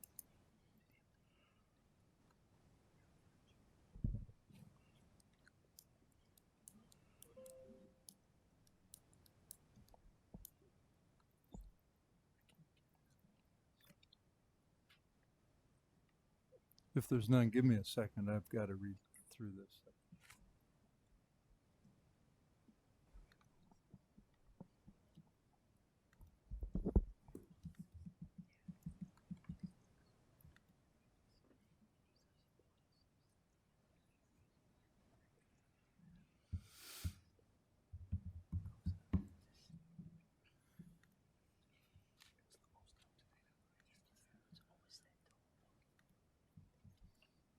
All right. Is there any additional discussion? Okay, if not, we'll call for the vote. Director Beck, Yes. Director Hayes, Yes. Director Potts, Yes. Director DeSalvo, Yes. Director Gosa, Yes. Director Mayfield. Yes. My vote is yes. Motion carries. Thank you. We have a phase 2 update. Now, we've got, let's see here, 1, 2 discussion items. Do you have an idea how long the phase 2 update will take? About 30 seconds. I already gave most of it. Then what I'm going to recommend is that we we continue the meeting. Normally, we try to have a recess about every couple hours. And that's why I was asking how long this was going to take. If these next two items will not take too long, and I imagine policy review probably won't take long, will it?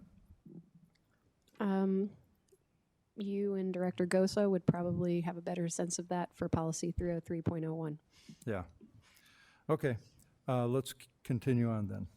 We have discussion items. First up is Phase 2 update. So the Phase 2 update is a standing item on our agenda, but I spoke at length about this earlier in the meeting. As you know, we have a scheduled session with the State Board of Education, and like I said earlier, I'm very much looking forward to that meeting, given the success that we've had early on with managing the citations that have been listed for the system. We've gone through the August citations 15 for 15. We're still well over the 60% mark, which is a significant improvement from where we were over the previous month. Our September citation materials have been in for quite some time, and we're just waiting for feedback on that. So we're well ahead of schedule on those. And as you can see from the Phase 2 chart, that was prepared by Amy Williamson and sent to us. So you're getting the information directly from a very reliable sources too. That's not our language in there. So I think it's important for you to hear the commentary and see the commentary that she's investing in that process. And as you'll see, we're on track for continued success moving forward. But the other point that I would like to make is, even though we have citations that go out to quite a number of months, even a citation that's out a year from now, we've already begun work on just about every single one of those. And given our track record for the last couple months, I'm very confident that we will continue to have things presented to the board in a timely fashion with a timely response and ultimately have success at the end. And that concludes my Phase 2 update. Any questions or discussion? Director DeSalvo. This is to the board. Is anybody going to be able to attend that meeting this week with the Board of Education? I don't know that I can take another day off work to travel to Des Moines. I was hoping someone else could pull that off. I had hoped that I could attend by phone, but I can't drive to Des Moines. Thursday, Wednesday? Thursday. Mhm. Yeah. I'm just, let me know. I'll try to see if I can take another vacation day.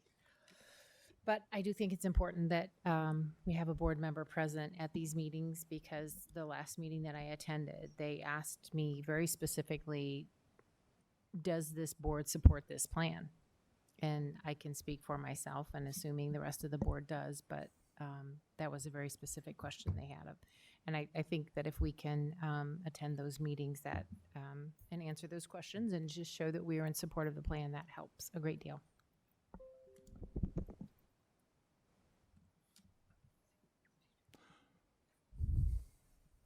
And I'll say that I have, up until recently, I've attended all of those meetings.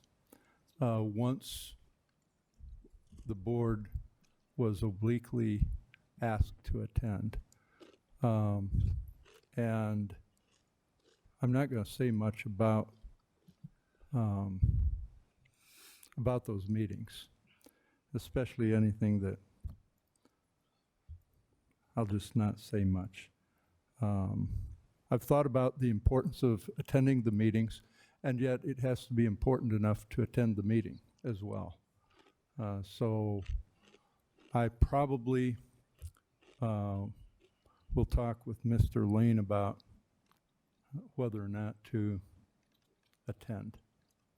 Because it's a whole day of travel. Mhm. This is a meeting that's in Des Moines. Travel there for 2.5 hours. Make sure you get there early, attend a meeting, and travel back. So it is a real time commitment. Anyway, that's what I mean by it's got to be worthwhile to go. Any other discussion? Director Beck. I just had a question about number 17. The district works with one or more expert coaches. And that's Mr. Lane. Two of the things in there are board training and boardsmanship to ensure corrective actions are made appropriately. And the district administration and board members will meet no less frequently than twice per month with the expert mentors, beginning no later than August 1st. And I guess I'm kind of wondering, I know we're in the process of this citation, but what are some of the things we're doing towards those 2 points? And then my other question was at the bottom of the September notes, it says 12 patrons attended IASB workshop seeking information about becoming a board candidate. And I was just wondering, was that the August 28th information session? I was there. Okay. 14 people there. Yeah. Yeah, I was there. Okay, good. Well, I guess, I mean, I don't feel like I was never asked if I wanted to participate in that. I just showed up. I wasn't Yeah. invited either. Okay. I guess I'm just sort of wondering, are we going to be asked and told about meetings like, She gave us a paper. I picked it up off the agenda and I just can't. no, I know. I'm talking about, we're supposed to meet with the expert mentor twice per month. Now, we've had conversations with Mr. Lane, but we haven't had meetings per se with him. And we haven't had like a board workshop, right, on what does it say? Board training and boardsmanship. So I guess I'm just trying to figure out when we can expect those pieces to be more formal. Does that make sense? Yep. Okay. Let me take that on.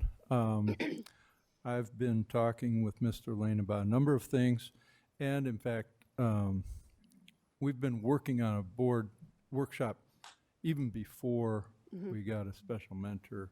I've been working with Harry Ligenthal from the IASB. We've scheduled about 6 hours of training Okay. for the board, with the board. And 6 hours is a long time to be training. And we originally scheduled it for some 3 2-hour segments. So you can imagine that's trying to schedule that with all of the rest of the board activities. However, I've talked with Mr. Lane about that also. And I'm trying to get that completed. I have not finished setting up the schedule and then the agenda for that schedule, but we are trying to get that part done. That's number one. Number two, with Mr. Lane, he's got some specific requirements. Oh, excuse me, Dr. Lane, I apologize. He has some specific thoughts on community engagement, and he made a presentation some weeks back, and we had a discussion, I think, at the last committee of the whole meeting, and I will visit with Dr. Lane and figure out how to get some of that stuff done. I think it's been, I don't think you've actually missed anything except the information meeting for possible candidates for the school board, Right. which we weren't really invited to anyway.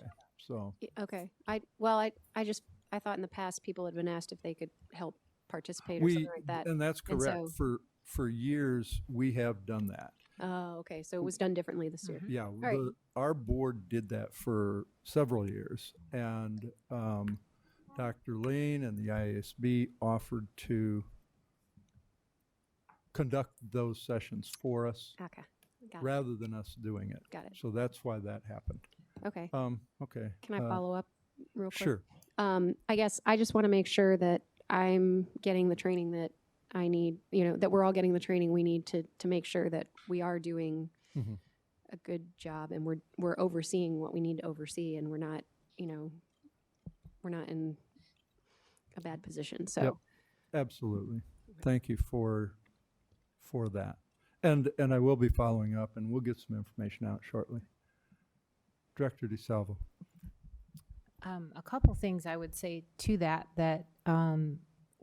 we're going to have at least one new board member coming on in a couple months, so keep that in mind. There could be more than one.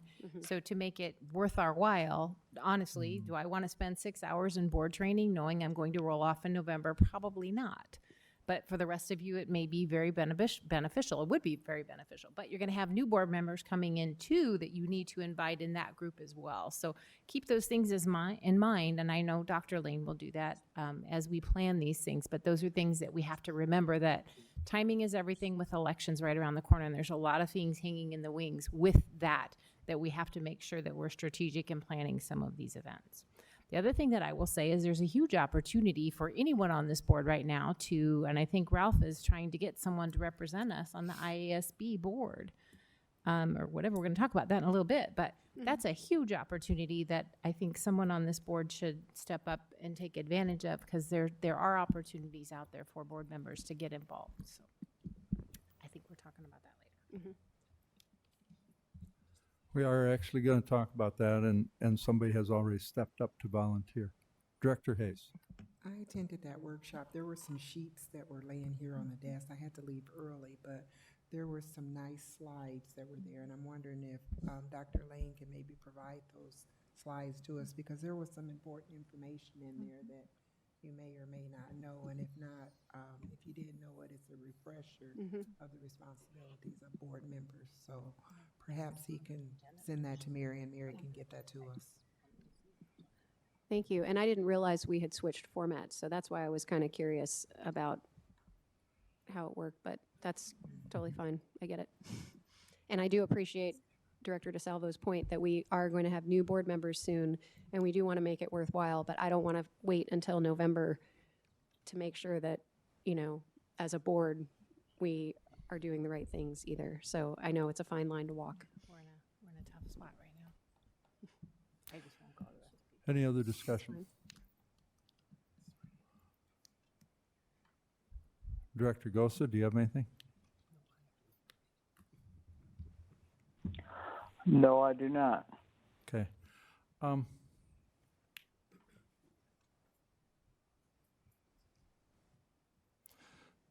So there were two things. One is Superintendent Kabilski reminded me that Dr. Lane has been out meeting with a lot of community groups already. And so I will talk with him about maybe giving us an update on that kind of information so that we're aware of that.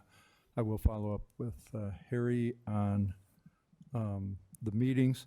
And the issue of when do we do this is really, of course, I hadn't even thought about it except get it done. So I had planned actually on getting it done probably before Thanksgiving, something like that. But it's possible we could have 4 new board members. And that would be horrible. I mean, if we did the training now, Right. and then we had 4 new board members, it would be tragic that they couldn't participate in that training. And so I think I'm reading a concurrence that we should really think about the timing of that. I'll talk with the IASB about it, but I suspect they would recommend waiting till we get those new board members. It may be, you know, I've thought about vision and mission again. And you always want to do that when you have a full board as well. So there may be things that we just can't get done this term. Anyway, any other discussion on the Phase 2 update? I do have one other thing.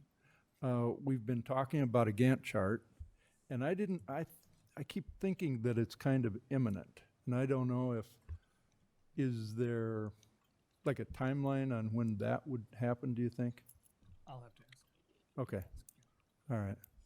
Yeah, just, it would be, at least for me, it would be a lot more helpful in reading the timelines. Okay, Director DeSalvo. Just one other comment, thanking the few people in this room that have been involved in all of the work that has gone in. There's been a lot of work going on this summer. There's been a lot of work going on in just the last month itself. So thanks to all the staff, administration, our teachers. They're taking classes online. They're doing CBT. So there's a lot going into this, and just thank you to everybody who has helped us make these very important due dates and who has kept us on track. And I know that it's a lot of work gone into it, and I am very grateful for all that time and effort that has gone into it to make this successful. So thank you. Thank you. Okay, thank you for that, and thank you for the update. We'll move on. We have one last discussion item, which is policies. We have 3 policies for discussion, and I think what I'd like to do is to hand this off to Director Beck also to lead the discussion on those 3 policies. Thank you, President Johansson. Actually, the first one here is the purchasing policy that we've been working on for quite some time. And I am actually going to, this is 303.01. I'm going to ask Director Gosa if he's available, because he was I believe, the last person with a request for that. And so I would like him to comment on it, and then we can go from there.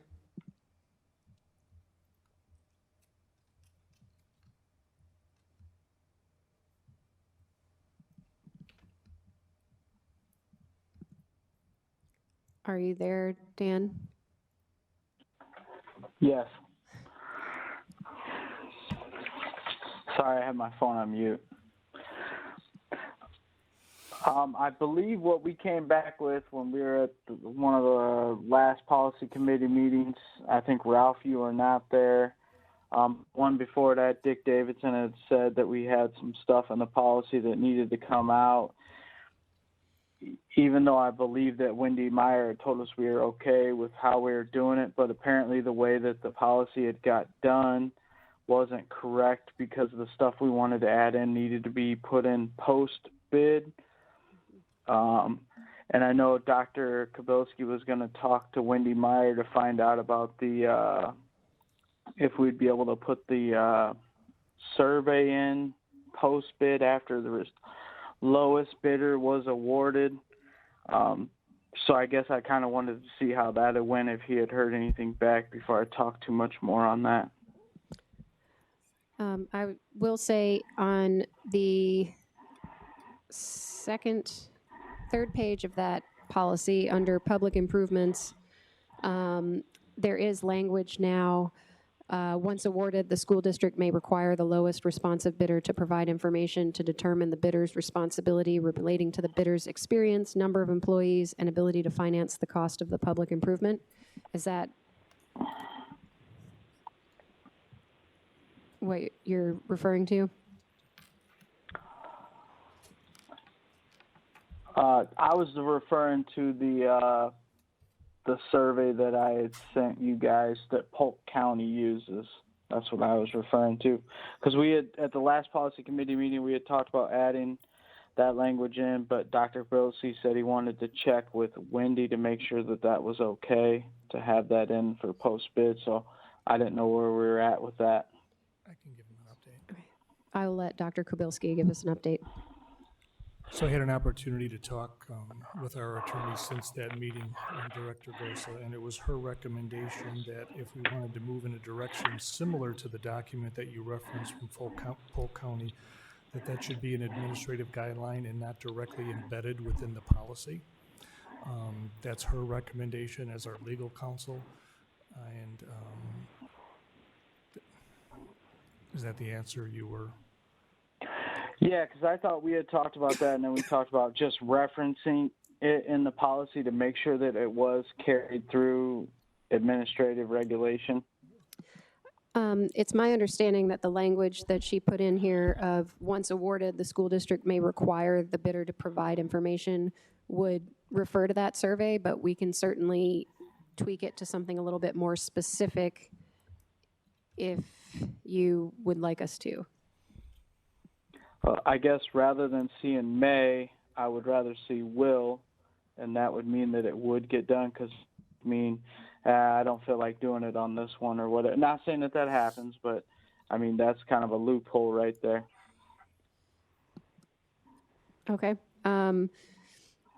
Certainly, we'll make sure that that meets legal requirements before we insert it, but I don't, unless somebody has another comment. Is there anything else you wanted to say about it, or is that the main thing that you wanted done? I apologize, I forgot my notes, so I didn't have them written down, what we had discussed at the end of that meeting. No, mainly that was it. It gives us a little more meat into how we do that, rather than just because they're the lowest bidder, they're going to get it, and then they have to prove some things to be the responsible bidder. I think that'll kind of help out quite a bit. I noticed since we've started bringing stuff up, we haven't had as many change orders because contractors and general contractors, they pay attention to our meetings and stuff, and they understand that we're talking about these things. And especially when Mr. Maloney and Eric and them have to go back to when they try to submit a change order and be like, hey, look, our board is very adamant on these things. This is something that they've added in there that kind of gives them a little more to go back and say, you guys got to sharpen your pencils a little better with this. And that was basically what I was trying to do, give them a little more ammo and strengthen our policy on that stuff a little better.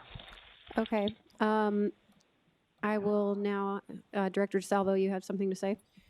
Just a comment that, so if we have a bidder that came in as the lowest responsible bidder, and we had them complete this form, and then we had another project that we bid within a certain period of time, is the intention to have them complete this form every time, or do we want to put it's good for 90 days or something? I don't know if that's been considered. I looked at the one from Polk County, but I don't recall if it had, I think it did have dates on it. I can't remember. But anyway, something, just a suggestion. Maybe we just say, if they just did it last month, are we going to make them do it again? And I know things can change significantly in a month. I don't know, just something to think about. I would say that would probably fall under the purview of the administrative regulation of the actual survey itself, but Right. so but we can certainly talk about with Dan, or Director Gosa, excuse me, at our next policy committee meeting. And I think the plan is now we've got it pretty well squared away. We'll check on that wording, make sure that will is appropriate, and then we'll bring it for a vote at our next meeting. So, anybody else have anything? It is crazy, isn't it? Okay, I would like to thank you, Dan, for your hard work on this one. Our next policy for discussion is 903.01 annual and organizational meetings. We are just updating this one because the school board election has moved now from the first Tuesday in September, or excuse me, the second Tuesday in September to November with other city elections. And so we need to change the language in there for when we are organizing. Any comments, questions?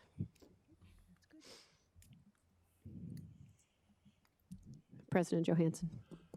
Yeah, I mean, this is, for me, it's a little bit problematic because the changes were made by the legislature. They allowed certain things to happen. And in here it talks about president and vice president will serve one-year terms. But they allowed, because one-year term for Vice President Hayes and me right now would be just about up. Because the elections used to be in September, and the organizational meeting would be held shortly thereafter.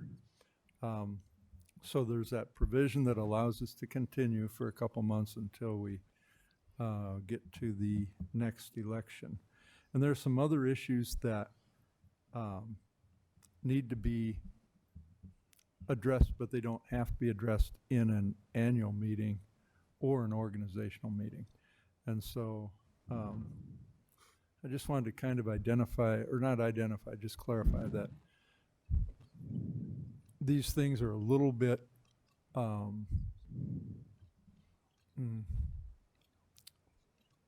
what's the right word? Imprecise. And I think because the legislature said, kind of, here's how you kind of do it. And so hopefully we'll figure it out. I was going to say, as of now, the sentence, ordinarily this will be held on the Monday following the second Tuesday in September, was just removed so that we don't have a date, so we don't have to change it every time the legislature changes when elections are. Anything else on this one? Okay, and then policy 901.06, the Student Board of Directors. Again, this has to do with when they are seated. It used to be the first board meeting, or sorry, the organizational board meeting, because it coincided approximately with the start of school. But now the start of school is a couple months before the organizational meeting is most likely going to happen. And so the language was changed to the term of office shall be from the first board meeting after the start of school to the last regular board meeting in May. And that way it's pretty much the same no matter what day school starts and how things happen. All right, well, those are the ones for discussion. You can expect to see those for votes at our next regular meeting. All right, thank you very much, Director Beck. Move on to IASB delegate.